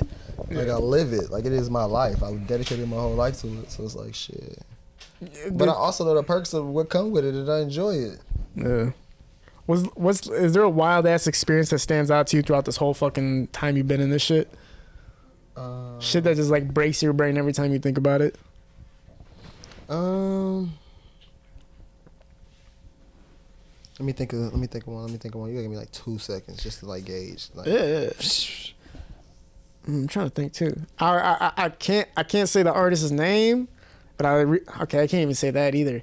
I can say this though: a female artist has literally like kissed me off set before, which was crazy because I did not expect it at all. Like I had 0% thought she liked me, and I don't get. She's not gonna see this shit. You know that, Nick. But basically, like we were shooting, and then we took a break, and everybody left the room or whatever, and then she like hugged me, and I hugged her. I was like, all right, cool. And then she's like, she looked at me, and she's like, I was like, I looked at her. I was like, what? I don't know why I wasn't thinking. I was like, what? And she's like, nothing. If you don't want it to be nothing. And I was like, oh shit. And I took off my mask, started making out with the bitch. It was crazy. I didn't expect it at the video shoot. oh, shit like that. All right, boom. So Anything, yeah, but yeah. All right, so boom. So I'm DJing at this club, but this club is about to close, and I'm about to go DJ at another club. So while I'm DJing at this club, this girl is feeding me shots. I'm like, fuck it, I'll take them. So this girl get drunk as fuck. She get drunk as fuck. She like, RJ, what you about to do? I'm like, shit, I gotta go DJ, bro. I gotta work, bro. I ain't even on that, bro. I was just taking shots because I was in the club, bro. I'm about to go to work. She like, no, I'm trying to go with you. I'm like, bro, are you trying to go to my job? And she like, nah, bro, I'm trying to go home with you. And I'm just like, bro, I don't have time, bro. I gotta go to work. She like, what's up? I'm like, shit, want some car dick? So she like, yeah. So boom. So we get to my car and shit, and 30 seconds into her getting in my car, bro, she just starts slobbing me up, necking me up crazy, bro. I'm like, oh shit. Why 20 seconds into that, bro? She just throw up everywhere. All over everything I had on. All over my car, all over my... It's just throw up everywhere. Just throw up every fucking where, bro. And I still gotta go DJ the next party. So I walk into the next party. Why somebody be like, oh, it smell like old mildew in here. I'm like, oh shit, it's me. That is fucking disgusting on every level, bro. Why did you go to work after that? You didn't think to call off work or some shit? They had paid me a deposit. I had to get the back end. You could have used the stripper showers. Goddamn, man. The strippers, like, did they show love to the producers when you guys were there? Yeah, I mean everybody kind of showed me love for real. Nah, man, I'm talking about like, are you like to them? Like, is it like something for them? It's like, damn, RJ's here real quick. Let me raise up the energy a little. No, bit. what's crazy is that like I worked the strip club so long. You gotta think like majority of all these strippers, they made so much money with me. So they like fuck with me. Like even if like not like outside of anything, like nigga, they made so much money with me just off me DJing in the club and someone throwing money because they're like, oh, RJ in here type shit. Did you get to learn about the stripper life and the system of it? Like how the fuck is it? Like how much do these strippers make, man? Like bro, that shit is fucking crazy, bro. I had worked at a strip club that was the only strip club fucking open right after the pandemic like thing. So it was like, bro, this shit, and it was during the PPP shit and all the EDD and all that shit, bro. That shit was fucking crazy. I remember one night, bro, somebody went. I ain't gonna say somebody, like the whole club in general went through $500,000. Get the fuck out of here. When I seen that shit, bro, I said, oh my god, bro. And it was crazy. I remember looking at this text message from this one dude who was in one booth, and he was like, RJ, play my song 4 times in a row, I'm about to throw 50,000. I said, oh shit. This is a whole different kind of lifestyle. Yeah. And from there I was like, oh, I get it. You get why you were getting paid, how much you were getting paid, and you get why these rappers are getting paid, how much they're getting paid to perform at these places and stuff like that. I get it. Man. I get it, bro. That shit is fucking crazy. Yeah, I forget what fucking artist was saying it on a podcast, but he's like, I don't understand how these artists are hopping on planes, private planes, to go to shows in California. Like, he's like, how are you guys getting private planes and all that shit? And I was like, I don't think it's that big of a deal anymore, man. No, you gotta think at the club they go work at. Bro, the club go fucking dinner make $1 million off that dude, bro. Yeah. It's like it ain't shit to get him 50,000. That's what he was saying. I think it was one of the Wu-Tang brothers. Yeah, it was one of the Wu-Tang brothers. Was like, I don't understand how they get these $30,000 private jet flights. But I kind of did the math one time. I was like, bro, there's like so much money in this motherfucker. That's not a big deal. Like for 2 days to have an artist for 2 days, you know what I'm saying? How much money comes in and out of these motherfuckers? I don't give a fuck. Yeah, the strip club owners, I don't even know who the fuck I don't know who owns these strip clubs, bro. I never met a strip club owner before, But they've got to just be these fucking rich ass, not even in the country ass type shit. I mean, I don't know who the fuck they are, but I mean That shit is fucking great, bro. I ain't got nothing bad about the strip club, bro. I love that shit. I would do that shit every weekend for the rest of my life. Damn. What's more? What do you enjoy more, like hosting, or do you enjoy actually just sitting down and making music? I don't know. I like to have a job. Like I like to wake up and know that like I gotta go do a job today. So like whatever it is, if it's hosting or if it's making beats or if it's something, I just wanna work. Cause I mean like I don't know. Yeah. All my friends be working and shit. So like I wanna work too. I don't wanna fucking sit at home and just sit at home. Do you have friends from like that aren't even? They're not even, obviously not even in the industry at all, whatever the fuck, and they just live like what you would consider just like a normal, like, 9 to 5 type shit. Yeah. My homeboy that I hang out with every day, he a trainer at Lifetime type shit. Yeah, I mean, I noticed a lot of artists, like especially from Detroit, is like, you know what I'm saying, they're the stars of the whole fucking circle. You know what I'm saying? Like they're the guy, and like everybody else is kind of just there type shit. Some of them try to be rappers. Some ain't really doing shit or whatever. They're just kind of like, lazing around or whatever the fuck. Or some of them just live normal lives. But, you could see it breaks some relationships or like hurts some relationships. I mean, I don't know if you're at that stature where it could hurt, but did you have people around you that was kind of close to you that were getting in the way or kind of like making you feel funny about becoming more successful? Yeah, but as I got older, I realized that like they wasn't, bro. You just gotta realize that life is more than just about like just me. Like it ain't just the RJ show. Like other people got lives too. So like once you learn to like work with other people, then like you see like when you get older and then people come back around, and you be like, man, it wasn't even that deep. It's like you just gotta learn how to deal with people. You just gotta be a people person and just like nobody really got bad intentions. They just got their own life too. Right on. Oh, and like the other battery's right there on the table, I think. Where? Should be next to the T, probably. Oh, Yeah. But I was in some bad situations that I shouldn't have been in. Yeah. Like it was some people I shouldn't have been around. Like a lot of people I shouldn't have been around. Like on some like gangster shit.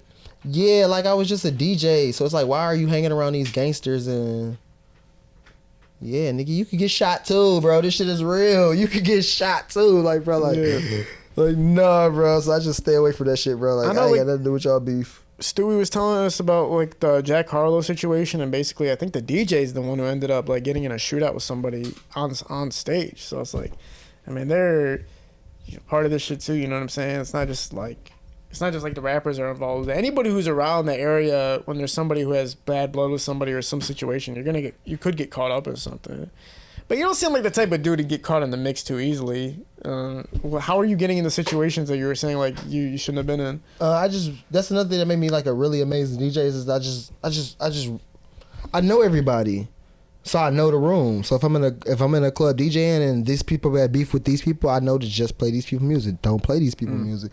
But if these people might not even be in a club, it might just be a club full of these people. If all these people is in the club, just play their music, bro. Or like if you don't know who's in the club, don't play none of that shit, bro. Cause who has time to be in the mix of all that shit, bro? Like you really gotta understand what you're doing when it comes to this DJing shit. And that's the main reason I last so long. Cause like, I'm gonna keep the party lit. I'm gonna play your shit, and I ain't gonna have niggas in this bitch fighting. Yeah, you can read the energy of the room, and you can kind of read the faces and know what to do and how to kind of delegate the whole night. So pretty much you like direct the whole. I mean, that's what the DJ does, I guess, right? It's like you direct the whole show. Yeah, but these DJs here be trash, bro. I be seeing DJs playing they play an op song, then they play another op song right back to back, and I went to a club and like that shit happened like 4 times in a row, and I'm just like, what are you doing? And they said, I don't know, it's just hot music, and I'm just like, bro, and this is the reason why I get paid this and y'all get paid that. Literally, just that reason alone. Literally. I never even thought about that. You could literally be playing like 2 guys who hate each other's fucking music at the same, like playing Biggie or Tupac at the same night at that time in the 90s or whatever. But like, does that cause confrontation in the actual audience or in the actual people who are around? Yeah. What happens? Like, this is really Detroit, bro. I'm saying what happens. Really how you be feeling when you be rating people? Like when you be rating people's songs, don't they be get mad at you? Yeah, bro. That dude in the other room, man, he was fucking shit. I reviewed his music. He's like, you know who I am, bro? And he wasn't happy to see me, bro. I didn't expect it, man. I was like, damn, bro. I thought you were just mad on the internet. Listen. I had a situation one time where someone paid me. Someone paid me $100 to play their song. Mm-hmm. Someone else walked in the DJ booth and said, bro, here's $300. Cut this shit off right now. I said, what you want me to play? He said, anything but this. How did that play out? I cut that shit off, bro. I ain't about to get in the middle of y'all shit, bro. This ain't got nothing to do with me, bro. I'm just the DJ. But that's getting in the middle if you cut the motherfucker off, though, isn't bro, it? you want your $100 back? Okay, yeah. I just paid 3.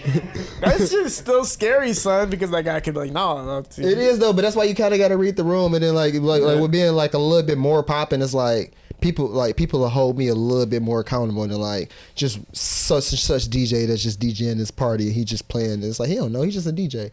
They consider me being in the music, so I know. So it's like, bro, nigga, I know, bro. Don't play none of that shit, bro. I will walk up to the DJ booth if I'm in the club with an artist. I walk up to the DJ booth like, bro, don't play none of that shit, bro, because ain't nobody got no time for this, bro.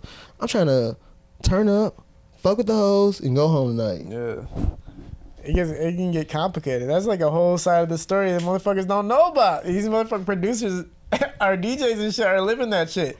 You know, like coming from an outsider, I don't even think about shit like But it's kind of like with the cameraman too, bro. Let you shoot a diss record.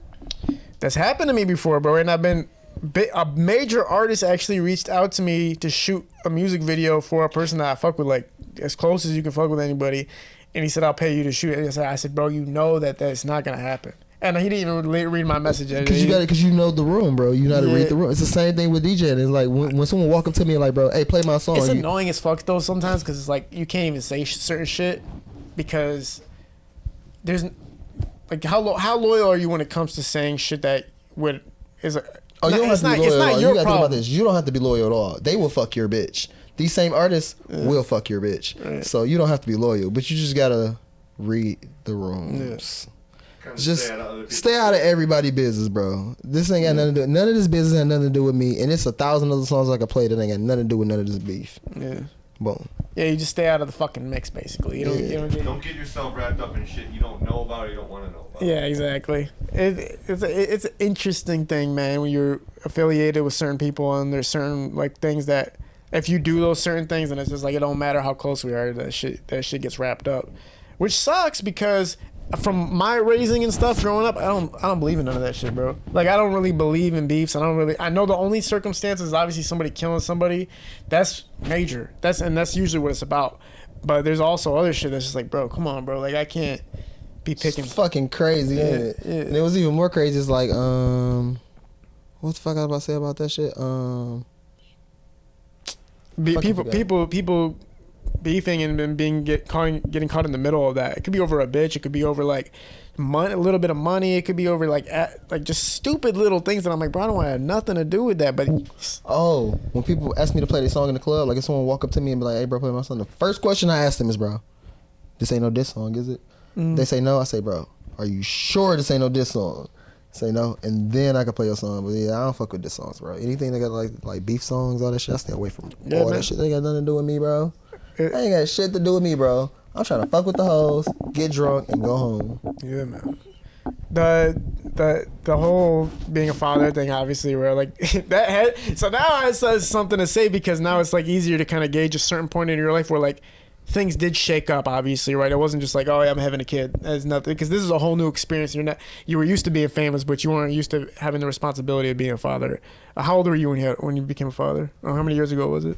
She about to be 4. Okay, so she's 3.5. Yeah, so that obviously shook you up a little bit. Did it shake you up? Was it something that was like, damn, did you realign your thinking a little bit with your career? That's what I'm saying. Like, no, not really.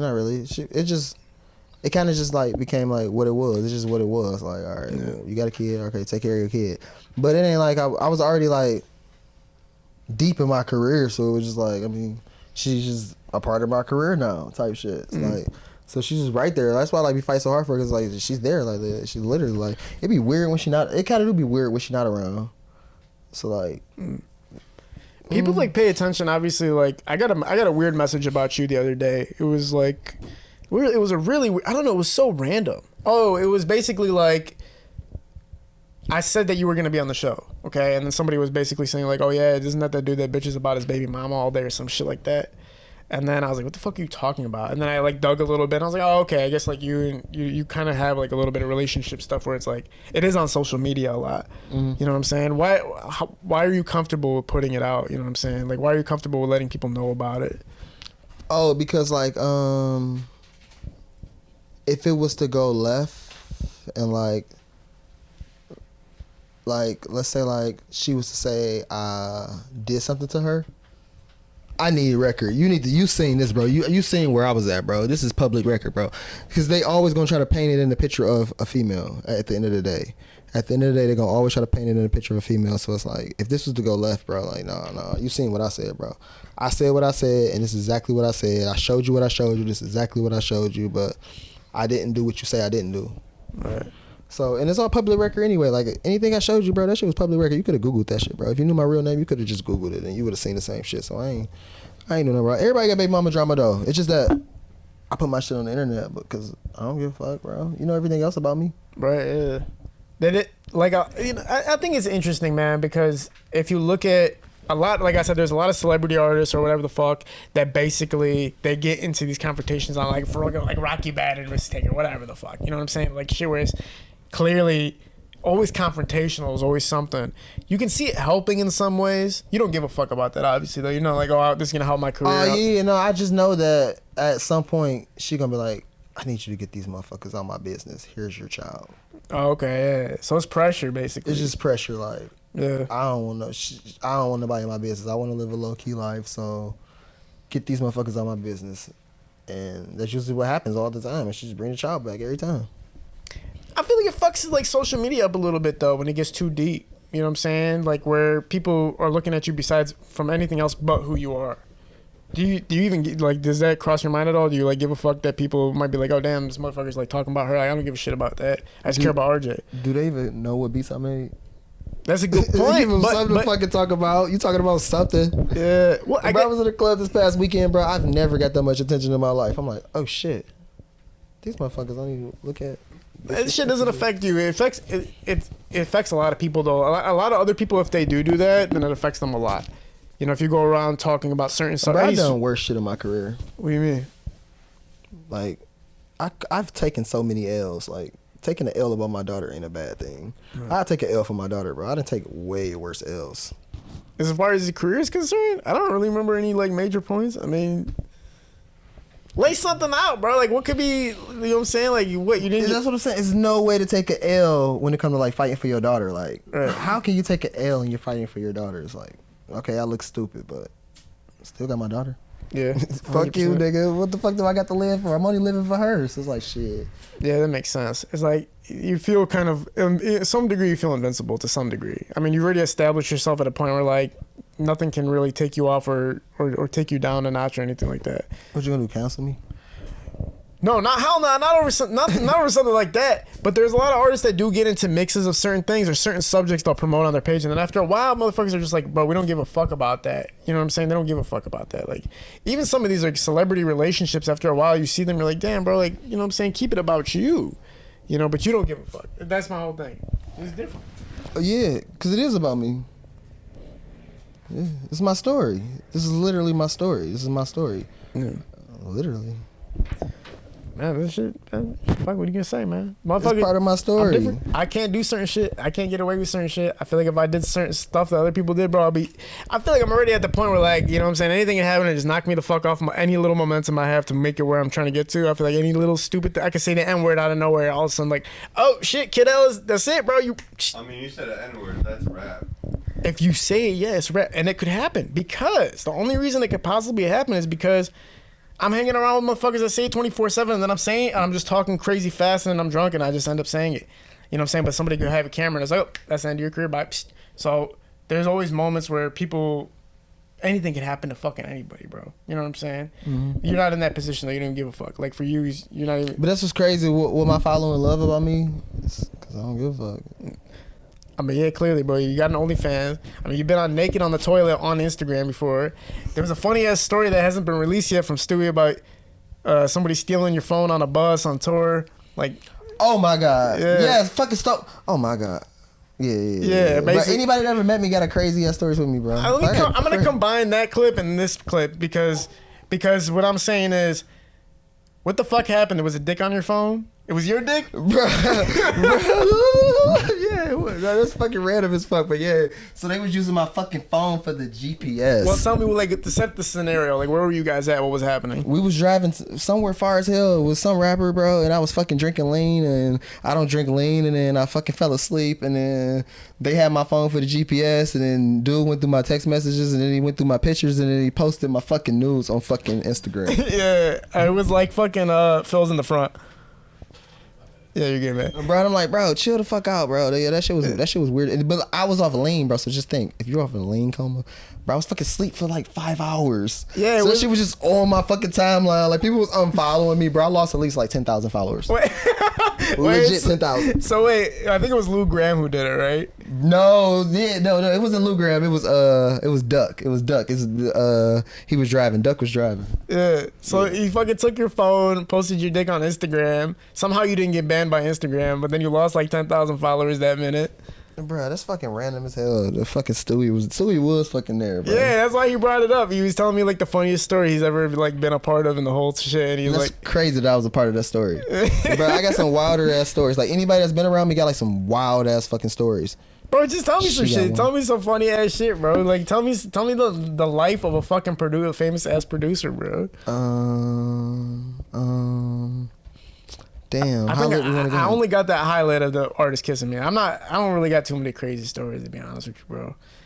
I don't think I've been around enough things to be in any crazy story. I'm trying to think. Like one time I was just off some random shit. I was in a hood that I shouldn't have been in, and pretty much almost got shot because we were at a neighborhood we weren't supposed to be in apparently, and the artist, a nemesis or whatever, came outside and said, "Why y'all on the side?" And then the dudes I was with, they weren't strapped at all. And I was just standing there looking like, bro, I'm pretty sure I'm gonna get shot right now. Like, and just for like a $300 music video, and I'm just standing there like, this is okay.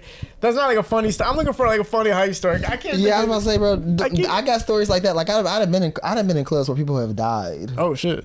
Yeah, that's what I'm saying. Like, bro, like whenever I do like rap shows, I'm like, oh my fucking god, another fucking rap show, bro. I'd have been in clubs and people died. Like, bro, never mind. But yeah, let's get to the fun, the fun shit that's happened. Bro, like, I remember this one time, we went to a fucking Shoreline Mafia concert and we fucking met these two girls and they was the biggest Shoreline Mafia fans ever. And Shoreline Mafia just happened to be in the studio with us and shit. I'm like, oh shit. They're about to come back to the studio with us. And then, long story short, they sucked everybody dick. It was like 30 people in the fucking studio, bro. They ran through the whole team, bro. I'm like, oh my God. And they was not done yet. They was not done. Are you good? Bro, they was not done. No. The craziest part is that my homeboy introduced them to me. And they didn't want to give my homeboy head. He was like, bro, I don't want to give him head. So he was so mad the whole night. Damn, Jack.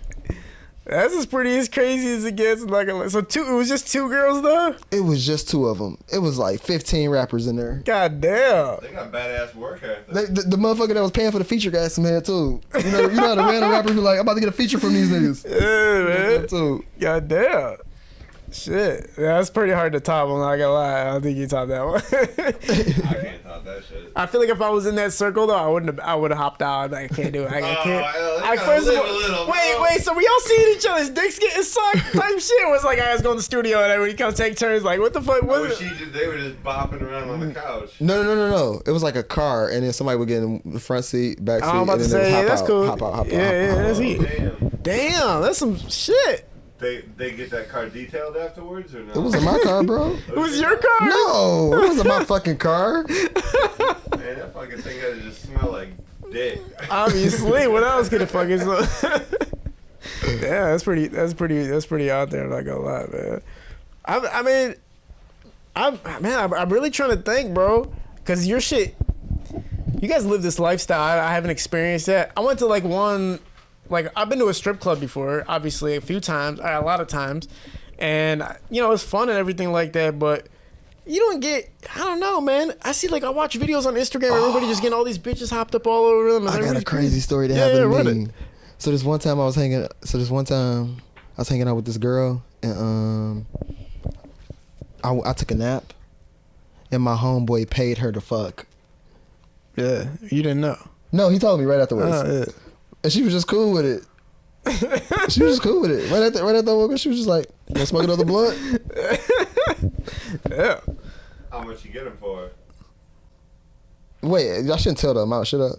$400. I heard it's like, man, listen, man. I heard like it's either $40 or $400. I heard it's like the two. $4,000. Yeah. So, who the fuck is paying $4,000 for a stripper, bro? Nah, bro. It was 3 digits. It was 3 digits. It was 3 digits. That's close enough. I think call girls get paid that much, but they like spend the whole day with you and shit like that, and they're like supermodels usually or some shit. Oh yeah, they're high class. But it's not even. It's like, yeah, I can't, bro. First of all, I've never paid for sex. All right, I give myself that honor. All right, motherfuckers, like motherfuckers talking shit. I have paid for a lap dance one time. That was crazy, bro. Because she's like, I don't get naked, but like she ended up naked. It was crazy. I don't know. She was turned on by me.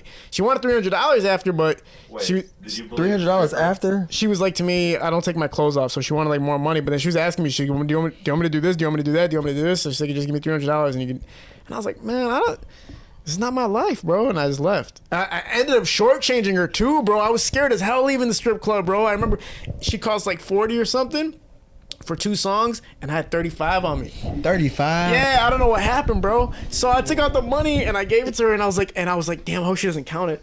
I hope she don't count it. Gave her all ones. You know, it was like 10, 5, 5, 5 ones and shit like that. Man, I hope she's bad at math. And you know what was crazy? She knew right away. She held it. She's like, it's okay if you're short. She's like, you just tell me you're short. I was like, no, I'm about to go to the ATM real quick.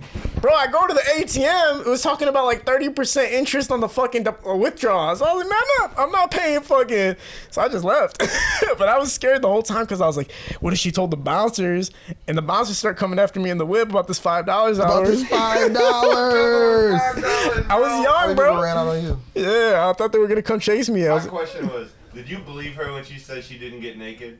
The stripper? She wouldn't get naked? Yeah. Yeah, she was like, she was the only white girl in the club, and I was like, I really want to like have I'd never been with a white girl my whole life. I've been with black girls before. I'd never been with a white girl ever in my life. You've never been with a white girl? No, at that time. Yeah, at that time. So I'd never been with a white girl. White girls be having hella bodies. I'm saying. Well, she was bad as hell too. So I walked up to her. It was the first time I ever walked up to a stripper. I had the nerves in me, son. Like I was not ready for it. I was like, yeah, so I was all awkward. I was like, how much is it to like do stuff or whatever? And then she's like $40 for a dance for 2 songs. And I was like, okay. And then I had to pay another motherfucker like $50 to even get to the back or some shit. Oh my God, you went to the back and didn't get your dick sucked? Yeah, that's what I'm saying. She was telling me, she's like, you just pay me. She finessed you. Yeah, I'm saying. But she said 2 songs were $20 each. Nah, bro. For that 50, bro, it is going down, bro. You paid the 40 ball? No, bro, I need at least 1 song, bro. You gotta lick it for 1 song. And those songs are fast. I'ma hurry up and come. You ever go to strip clubs in Puerto Rico? Oh yeah, Dominican Republic. Yeah, the bitch does. No. The bitch don't speak no English. All they know is suck fucking how much. What the fuck? I'm lying. I went to this place in Puerto Rico. And they got them badass bodies. Oh my God. Oh, that sounds like they don't speak English. They don't speak no English. Puerto Rican one spoke perfect English, literally perfect. She sounded like she was Ivy League and shit.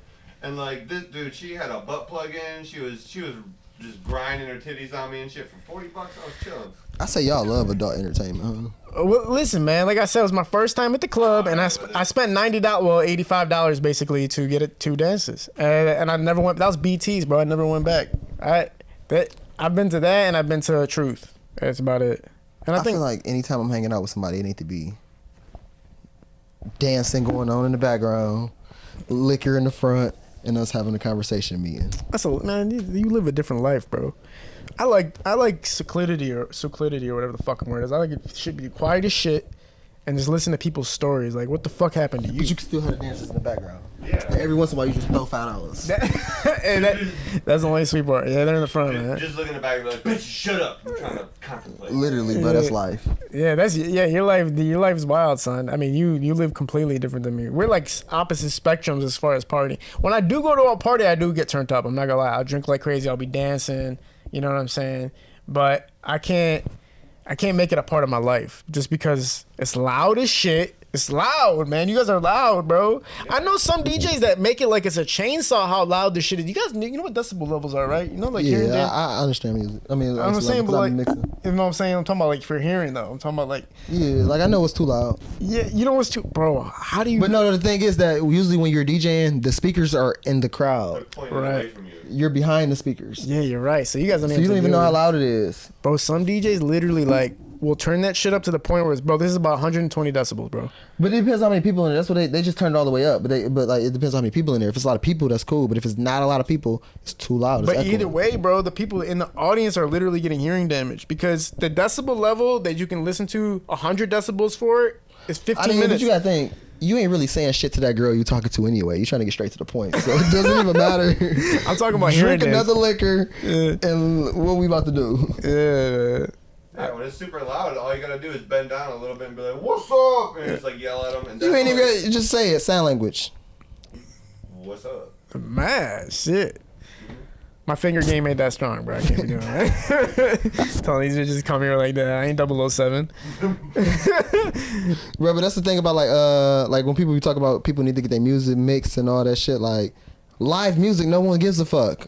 Yeah, nobody gives a shit. Like at a rap concert, bro, nobody give a fuck what the music sound like. They don't give a fuck about the sound quality or none of that shit. Sound like shit. Regardless, you're there for the experience. It's the beats though. I mean, the beats come in. That's the thing that I think matters But most. you're still there for just the experience. You're there to Yeah. get drunk, fucked up, and listen to your favorite rapper say whatever they gotta say. Yeah, You pretty, want that hype shit. That's all you care about. Yeah. Pretty So much. like, in general, quality of music don't fucking matter, bro. You ain't gotta get your shit mixed. You should. I mean, I wouldn't tell people not to get their shit mixed, but that's what I heard. In this day and age, like the softwares are so insane and shit. And all the hardware is so insane that like it matters a little bit less. It like doesn't bleed through. The microphones are fucking insane, bro. The beats are like, It's really just about the vibe, though, isn't it?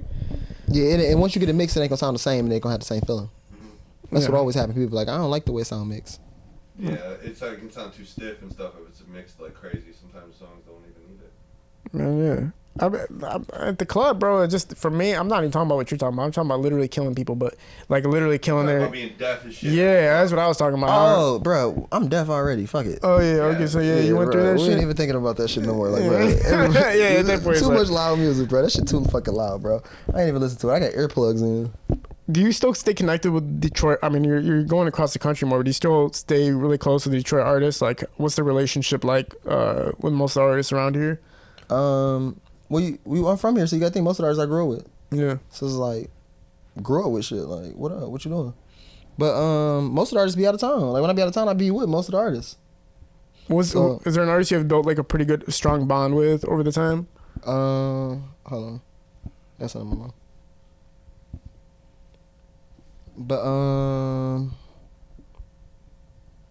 shit, all of them really. When I be coming around, they all fuck with me. Literally all any artist. But for like, I recently just flew out of town with Sada. Like he was in LA and he was like, I'm about to work on my album. Come out here. Flew out of town with him. And then I just been reaching out to like new artists, bigger artists. But as far as like the Detroit vibe, most of them come to the club. What's crazy, like most of them come to the club. So I just see them in the club all the time and just play their music. Yeah. I don't want to say who be in what clubs, but yeah. But yeah, most of them. I swear to God, it's like this is one Detroit artist, bro. I seen this nigga for the past 7 nights in the club, every night in the same booth. Damn. He changed his outfit though, but every night for the past like 7 nights. I'm like, bro.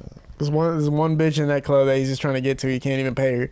She's not even taking his money. Nah, he be having 7 bitches over there. God damn. Why do the booths cost so much money, bro? It's literally like $1,000 for a booth and a drink, man. Like, there's no way around that shit. I mean, if you don't spend it with me, you gonna spend it on these hoes anyway. Sada's like one of the closest artists that I'm, affiliated with. But honestly, he's the only But artist you that know, I I know fuck him with. for like 17 years. 17 goddamn years? Shit. Yeah, that's why he's like super cool. Like we To the point where like you saw this from zero to top type shit. Remember I did all the first. I ain't do all the first records, but I did like Dumbass, all them records when she started like popping that one summer. My favorite song that you guys did together was Long Live YG. Yeah, like all that shit. Yeah. Dumbass is my favorite track. No, wait, what happened with that YG track though? Because I know there was like something about it getting released. There was like an issue or something like that. And even like I don't even think it's on like Apple Music or nothing like that. Like where they didn't get the rights to something or something like that. I don't know. I just know that was through.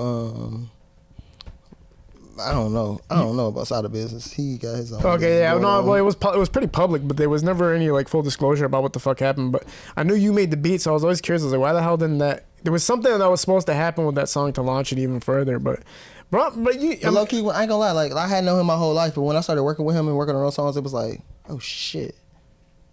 This nigga is huge. Doing one fucking song with him and fucking change your life. You'll be like, oh shit, nigga, I did one song. This shit just changed my life. Like, yeah. Oh shit. But it's like, bro, I had remembered them from like being kids. Like we threw parties as kids and we was in the same group and shit. So when you say you knew him for 17 years, do you mean more like you just knew the motherfucker, like kind of their type shit, or were you guys actually like close and like hanging out all the time type shit? Like if I'm out of town and he in the same city and I ain't got nowhere to stay, I'll sleep at his hotel room type shit.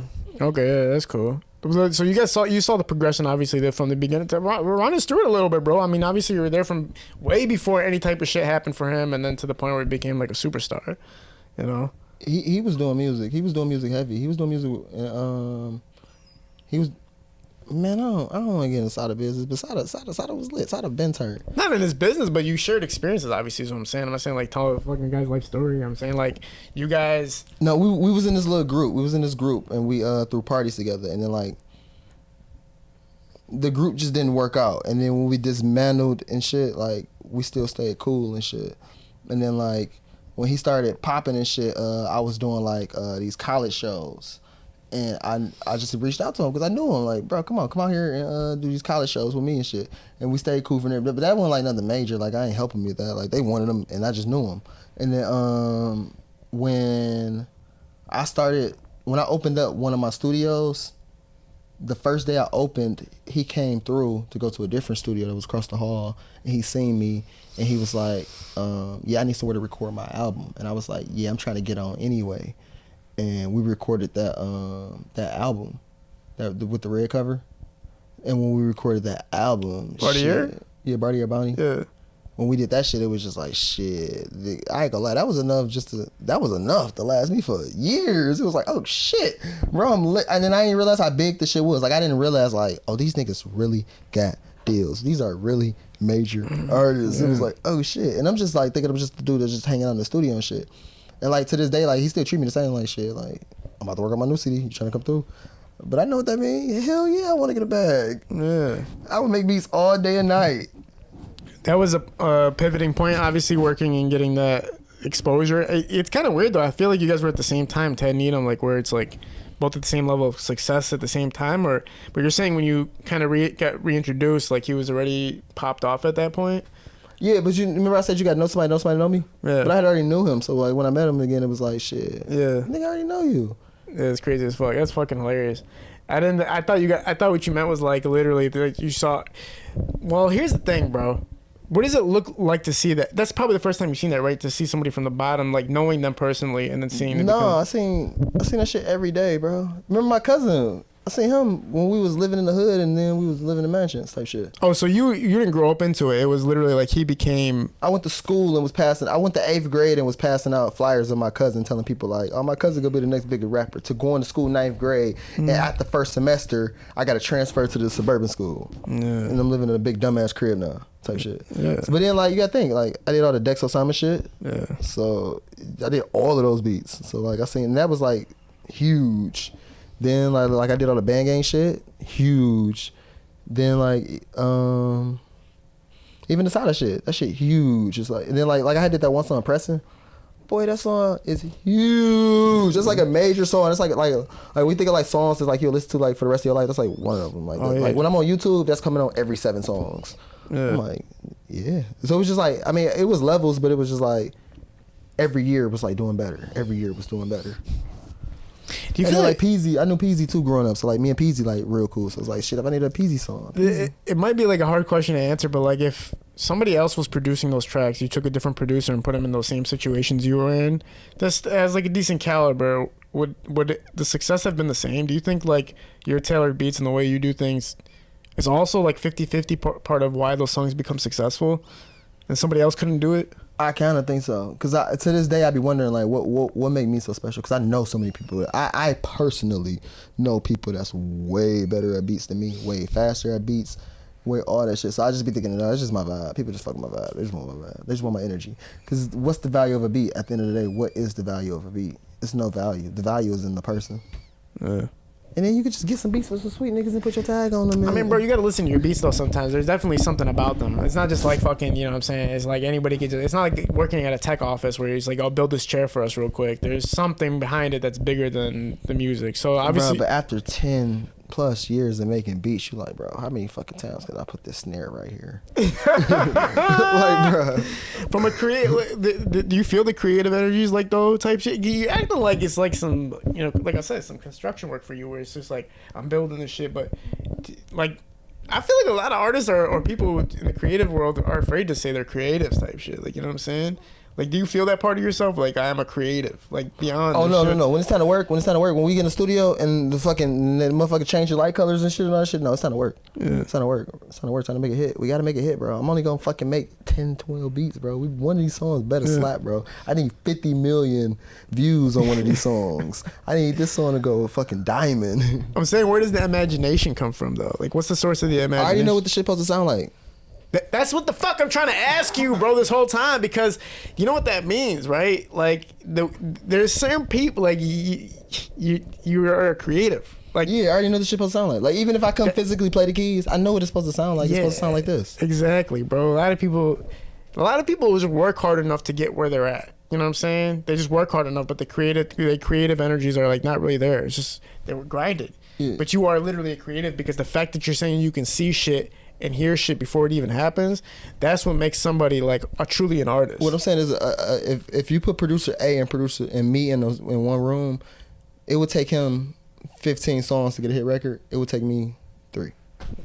Proof is in the goddamn pudding, Jack. Because it's happened multiple fucking times, bro. Because I didn't know what it's supposed to sound like. He'd be in there just like kind of stuck on like stuck, and I'm like, nah. When I first walk in the studio, I know, bro, you gonna be sleepy in about 3 hours, bro.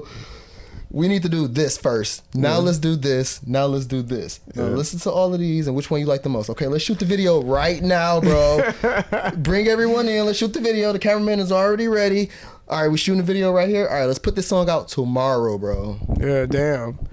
That the creative mind, goddamn it, is not. There's certain people that they want to be creative so bad and it just doesn't happen. Those juices just don't flow. You know what I'm saying? And there's some people where it's magnified. You don't see my thing is, a lot of artists, like, they're street rappers, the ones who are really, really crazy good, bro. They don't even make it seem like they're creatives. They make it seem like they literally, I'm just going to the studio to work. Like, being an artist is just like being a drawer. Like, you could draw shit, you feel me? Like, you're an artist, you draw shit. You ever been around a rapper with no personality? Not. Bro, I've been around. Listen, I've been around rappers with like zero personality. I can bro. name one, but I'm not gonna name him. Yeah, I got one. He major too, but I'm not gonna name him. But he had zero personality, bro. And then as soon as the fucking beat come on, he just turned into the fucking rapper. He'd be like, "Where the fuck was that at, bro?" Yeah. I'm pretty sure we're talking about the same motherfucker. I think we're talking about the same motherfucker at least. Oh, is he from Detroit? Oh, okay, Chicago. I know. Biggest out of Chicago ever. Oh, ever? Yeah. I think, okay, but yeah, man, that shit. Well, you know why it's hard to say that though, bro? I have a belief that most of these rappers are hiding it. Do you feel like he was hiding it though? Like, what do you feel like brings it out? Just the music playing and being an artist at that moment. That's what I'm trying to figure out. I just think people be shy, and you just gotta not be shy. A lot of people just not. Public speaking is the hardest thing to ever do in life. Yeah, that's one thing when I met Scoob was like the energy. He was the first rapper I met from Detroit ever. Like, where I literally met, like, when I say ever, that was the first Detroit artist I ever met in my life. So when I met him, the energy was insane. Like, you wanna know what he taught me? How to control the room. Like, listen, after he record them songs and he come out and start dancing, the whole fucking room start dancing and shit. Bro, you see all these niggas with guns in their hand just dancing. You like, this motherfucker know how to control the room. But literally, that's never happened again. I've been in thousands of studios, bro, for thousands of hours. Never happened again. And I've been with other major artists. Never happened again where there wasn't that energy there where it's like, damn, bro, everything is vibrant and fun and relaxed. Or it could be like intense and dark or whatever the fuck the mood that, you know, Scoob is setting or whatever. But I never really felt that from too many artists. But No, but all artists record different. Because, like... they do. Damn. I record with Sada. Yeah, I know her Sada record. And who else I record with? Does record funny? Like fucking Dex. Dex, he wouldn't. The way he records, kind of like he'd just piece the song together. Like he'd do parts of the song, and then bring it together at the end. But that shit would take so fucking long that he would never finish no songs type shit. So like, yeah, like on some Quentin Tarantino shit, basically, where it all pieces together through like. And then like somebody like Rio, like bro, Rio and them, bro. I done seen Rio, bro. They put me on the sauce, bro. They do so many fucking features, bro. Them Flint niggas do so many features, bro. Bro. I done been. These niggas done set the studio up in the car, bro, and was out of town doing features in the car. That's fucking brilliant. Doing features in the car, getting out the car and fucking shooting a video. Because they're that fucking busy, right? That they have to just keep moving. Is that like the No, whole? because they had that many features to do in That's that what I'm day. saying. Yeah, they were that busy. Like they're that busy with so many songs. They didn't have time to let me hop in the studio. They literally were doing. That's actually kind of smart, bro. What the fuck? Damn.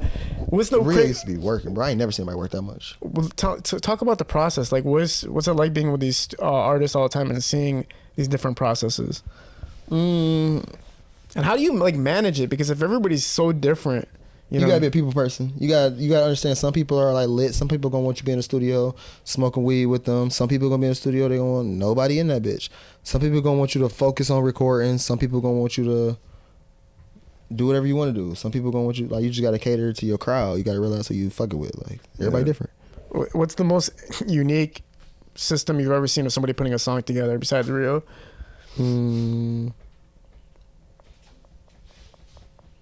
I like artists that write still. I like when you write that shit all the way down and then just rap it one time. I like that shit. But most of these artists just freestyle. Yeah, a lot of them aren't really. I haven't been seeing like papers and pencils on the fucking They be doing it in phones. I seen Rocky Bad do it. She was one of the only artists I ever seen literally have a journal. And like no, but I haven't even seen too many phones lately too. I think a lot of people are trying that approach where you record a bar. And then they stop. Oh, let me tell you a secret. You want to know a secret? You want to know a big secret? It's because they don't give a fuck about this music they're recording, bro. They're literally in this bitch's freestyle and they know it's fucking quantity over quality, bro. They know, oh my God, if I just say some dumb shit and I fucking shoot this video, I'm going to get a fucking million views and I'm going to make this much money. Let me go say some dumb shit. Let me say some more dumb shit. And I'm going to just sit there like, shit, I get a percentage of that anyway, so fuck it. Do you look at the scene right now? Like, is this its prime or is this like the decline? What? For Detroit music. I'm saying as far as creativity. Oh my God, you could literally start rapping tomorrow, bro, and fucking it'll change your life. This Detroit shit is like fucking crazy, bro. You can start rapping tomorrow, it'll just change your life, and it's like, oh my fucking God. Yeah. Quality wise, do you feel like that though? I'm saying prime or decline. Oh, everybody just rapping on like everybody rapping on the same kind of beats. Everybody trying to sound like Rio. Does this shit bother you at all? Like, does this shit kind of get to you a little bit? Like, do you give a fuck about what's happening in the music culture or anything, or are you just worried about like, what am I getting out of this, and like kind of leave it alone? Right. At one point in time, everybody was just trying to sound like RJ Lamont. True. It doesn't matter. It's just a phase. The thing that be fucking mattering is like, how do you stay relevant when the phase change? Like the phase has changed and people still get my beats. Yeah. Nah, at the phase change and it's like, nah, we don't want none of that shit. Nah, that's when you fucked up. Yeah. At your point, it'd probably be hard to fucking like kind of fall back. Plus, you're keeping, like you said, you're keeping up with it. It does get hard. Like directors that are still shooting the way they were shooting 10 years ago are not getting booked anymore, bro. I don't even want to say the names of some directors that. Bro, it's crazy. This is one YouTube channel that I used to faithfully love. It's not getting no views no more. Yeah, it happens. It's fucking crazy. Was it because of inconsistency though, or was it because of quality job, or just randomness? I just think it's because it's just times change. You don't like what you like when you was a kid. Like, What channel? Oh, I'm not gonna say channel. It's a Detroit channel. Okay. like Snoop Dogg is a person who stayed relevant throughout his whole fucking career. And I always tell artists that shit too. I was like, bro, put yourself in everything. Put yourself in fucking movies, music. Put yourself in other people's projects. Like, do everything. Don't limit it to just rap, bro. Because the best artists of all time were in those productions. They were in commercials and movies and acting in fucking skits and like shit like that. You know what I'm saying? Snoop Dogg is probably the biggest artist in the world since like Michael Jackson. I don't think it's one person in the world who doesn't know who Snoop Dogg is. Facts. It stays relevant as fuck. Yeah. And he didn't limit himself to like just one idea. You know what I'm saying? He didn't limit himself to just saying I'm a rapper. Of the NW, or I mean, sorry, with you know, Tupac and them and shit like that. But what he does is, you know, he reach out to the younger people that's doing it. Yeah. And that's how he stay relevant, because you can't beat these dudes, bro. You can't beat the young generation. You have to just reach out to them and just be like, hey, bro, what you doing? Let me promote what you doing, because I got the audience already, and that's all you need is the audience type shit. Yeah, so you're just kind of leeching off of what the fuck the modern cats are doing so that you stay relevant, because now you're always in people's eyes still. Pretty much, yeah. It's like a cycle. But you have to the have people that don't do personality. that, it's the people that fall off. Yeah. Literally. It's hard to watch some of the Detroit artists too that are like kind of slowing down and they kind of just disappearing. You're not really hearing their names anymore. You know what I'm saying? I remember like 4 years ago, Snap Dogg was like the biggest artist. You know what I'm saying? I remember Snap Dogg was like, everybody was talking about him, or even Vezo. You know, I mean, Cash Kid too. I mean, I'm not saying their successes and still there. I'm sure they still make money, but hearing their name like way less than I've ever heard it. You know what I'm saying? Nowadays. But you gotta think like that Cash Kid song, When I See You. That's one of the biggest songs in the world right now. It's not nowhere in the world you can't go and not hear that song. Right. You know what I'm talking about? Doing Rio and Vezo. No, and you're right about that. You're right about that. No, it's called See You, ain't it? When I see you. Yeah, it's like different though. Like there's the Detroit fame, and then like do you think they blur? Is Cash Kid considered like outside of the Detroit like? I would consider him now, yeah, because he got a deal. Oh, so that's what it kind of confirms for you. It's like, okay, if they got a big enough deal, then it's pretty much like they kind of get separated. Yeah. Social media branding too is like crazy too, because you can make yourself like some bigger star in your own city because of that shit. But some people keep it low key, where it's like there's 6 pictures on their profile. I'm hip. You know what I'm hip. Yeah, like you limited your shit too. Like I noticed you chopped it down. Like you're not just posting any fucking random shit. I'm starting to though. I'm trying to get more into like how to be like just lit on Instagram. Yeah. Once I figure it out, I'm kind of like I right now I just make a post and I just see the reaction. But I'm figuring out how to just be lit on. It's more so I see you just gotta create content. So I just gotta figure out how to create content. So maybe I should just hire a content creator. No, fuck that, dude. Don't do that. Just do what you used to do. You used to be, remember that boat video where you're on the boat and you like fell off on the back of it and shit? Like shit like that is hilarious. Okay. You just live my life and record it. Yeah, live your life and have a vlogger. That's really what you need. But don't get like a vlogger that actually like, man, this vloggers suck these days, bro. I swear, like they're young kids, and somebody with a cell phone. Just cell phones are better than cameras, bro. I swear to God. I know everybody's using DSLRs to vlog shit, but I never see that footage. The only footage I really see is cell phone footage of like some random shit happening, like RJ smoking the blunt next to all those bitches. It's just fucking funny. You know what I'm saying? It's random, like just anything like that. Yeah. Editing's a bitch. No, they suck, man. They just bad turnaround time for vlog videos. They're not creative usually. They don't capture the right stuff at the right moment. But the cell phone, if they just keep running that bitch, just like it's so easy to pick up and just hit record and just start recording it, and that shit goes viral more than like DSLR footage. So with the point where I'm at with the social media shit, I know how to create the moment. Now I just gotta figure out how to speak to the people at the same time. What do you want to tell people? I don't know, something. Like I'm just gonna randomly just wake up and say something. You want to like fucking be spiritual, motherfuckers? Do you want to be influential? Do you want to talk about DJ stuff? Do you want to talk just anything type shit? I don't know what I want to talk about. I don't want to be spiritual, motivational, and DJing shit is not that lit. So I just want to talk about just me. Yeah. Oh shit! I thought he was talking to you. Yeah. I mean, you can go for it, man. I say just hire a fucking photographer. I would say hire like a cell phone guy, just somebody you trust, and just have him like run that bitch whenever you want. But then if you're gonna do the face-to-face shit with the camera, bro, that shit's so hard, bro. You can only do that shit for so long. It's funnier when you see it rarely versus when you see it like 24/7 too. You know what I'm saying? Mm-hmm. Like when you see that, like RJ's randomly doing something hilarious. That's funnier than if you're every single day. Oh, I see RJ every single day. No major artist does that. No major artist has their phone to their face every single day. And the ones that do, bro, you gotta learn a simple lesson, bro. You're gonna kill your mystique over time. A lot of these artists don't realize they're killing their mystique, bro. Like they're really they're overexposed. They're on the camera. You can see them every second, every day. Can you really be overexposed? Yeah, I know people are saying you can't, bro, but you can, bro. There's a certain like mystique and there's a certain like aura people have when it's not so much of them. You don't see them every 5 fucking seconds, bro. Imagine if you seen Eminem every 3 seconds on the internet. That'd be whack after a while. They'd be like, man, what the fuck? Like, but these artists are kind of doing that now, and I think it's taking away. I think it's personally taking away from their music or how much people care to go listen to your song when it drops. And I got evidence, bro. I pay attention to that shit. I see like The more this motherfucker overexposed himself or she overexposed herself throughout before the drop, the less engagement they got on the song.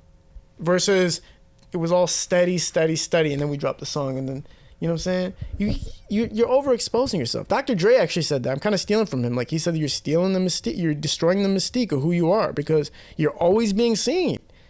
Too much, bro. Like, you know what I'm saying? So that's another reason why, you know, it's hard to do the motivate, like, you know, the camera to the face thing too. But anyway, I'm serious though. I'm trying to get into social media heavy. Like, man, that's what's been fun to me, just doing social media stuff lately.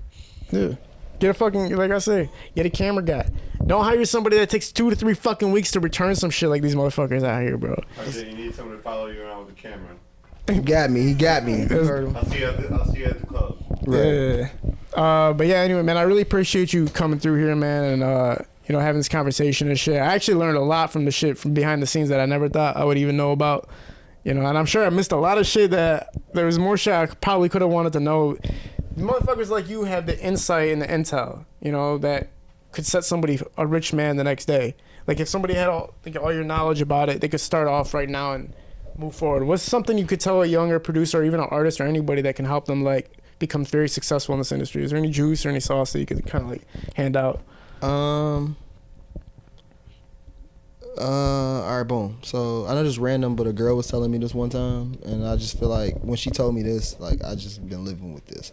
But basically, don't let these artists be cheap. She told me that don't let these artists be cheap with me, because if they don't spend the money on my beats, all they gonna do is trick it off on these hoes. So get your money, bro. Get your money up front, bro. All they gonna do is trick that shit off. So just overcharge all these niggas, and they got it. Damn. So it's all about money. Shit. Do you see the spiritual girl that's on the internet lately that's like predicting deaths and like, bro, that shit crazy. You seen her talking about Mo, what's his name? She was talking about like, bro, that shit weird. Like, that shit weird. I don't know why I thought you believed in black magic for some reason. Who, me? Yeah.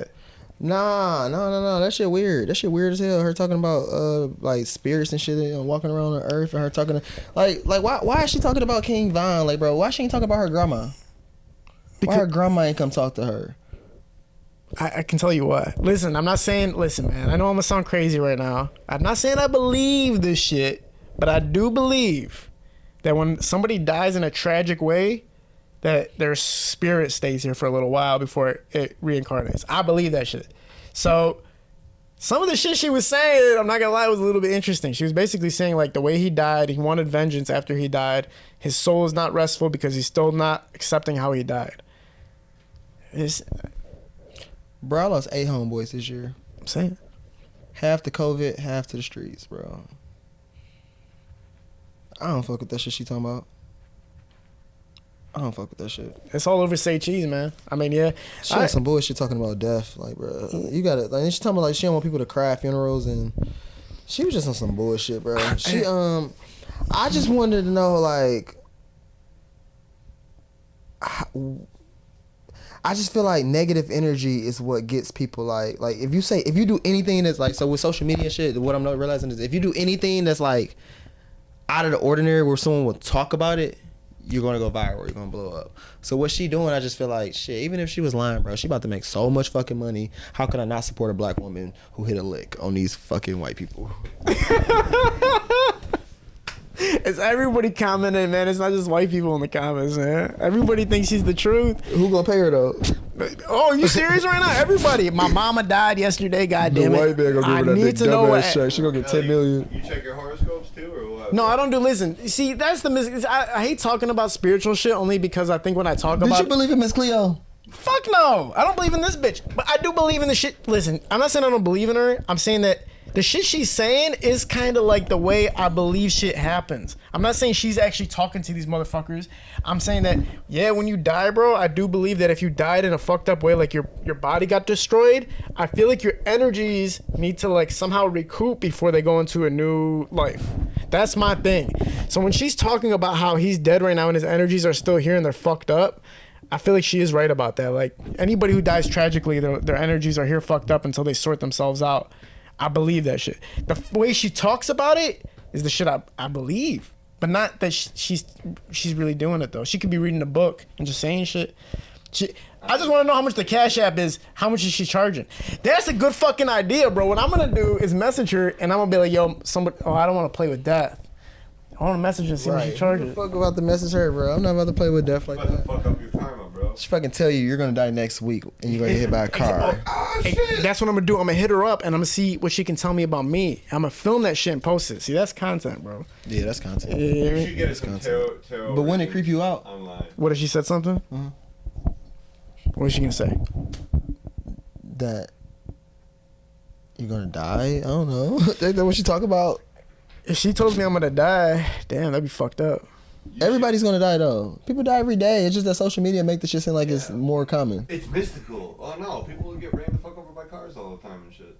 I know. They said car accidents are like the number 2 cause of death right now or some shit. Car accidents? Yeah, and the reason. What's number 1? I think heart disease. Yeah, heart disease number 1. So what's number 3? Where's gunshots at?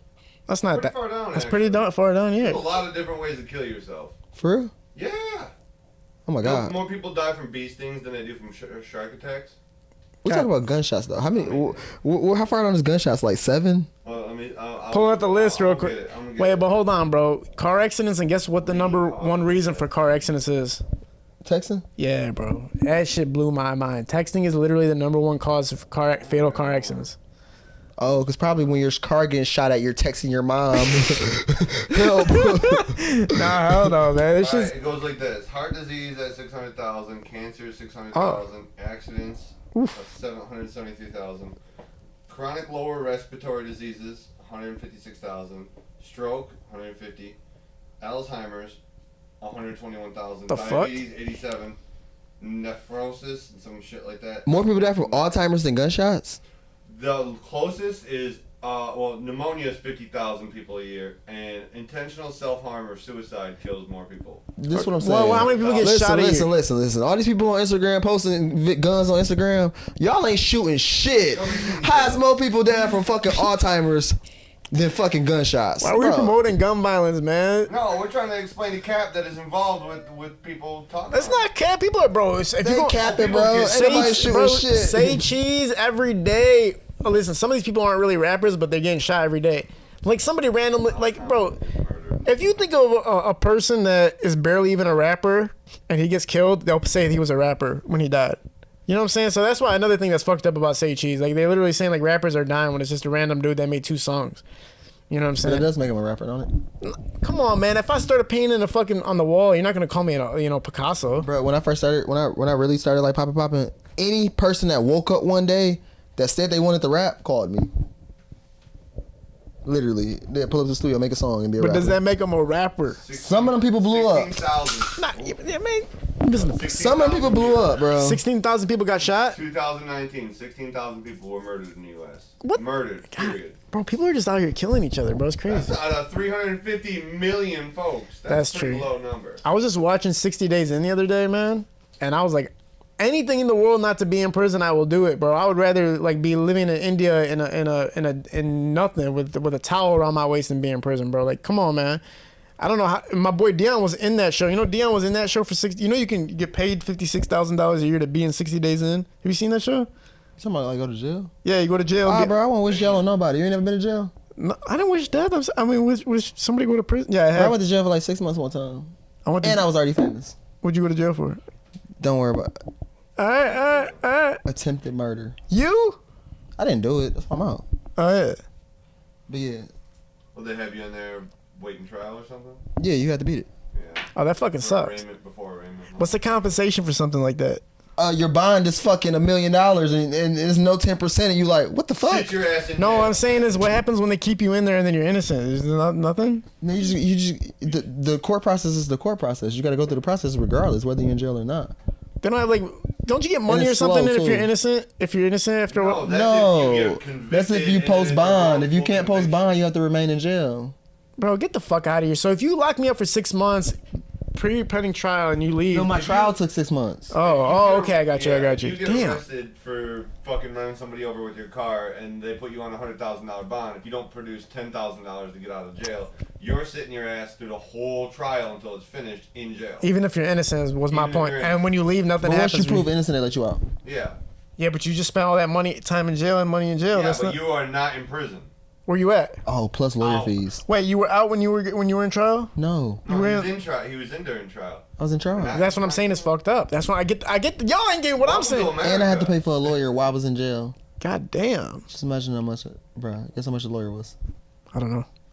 $17,000. God damn. 6 months?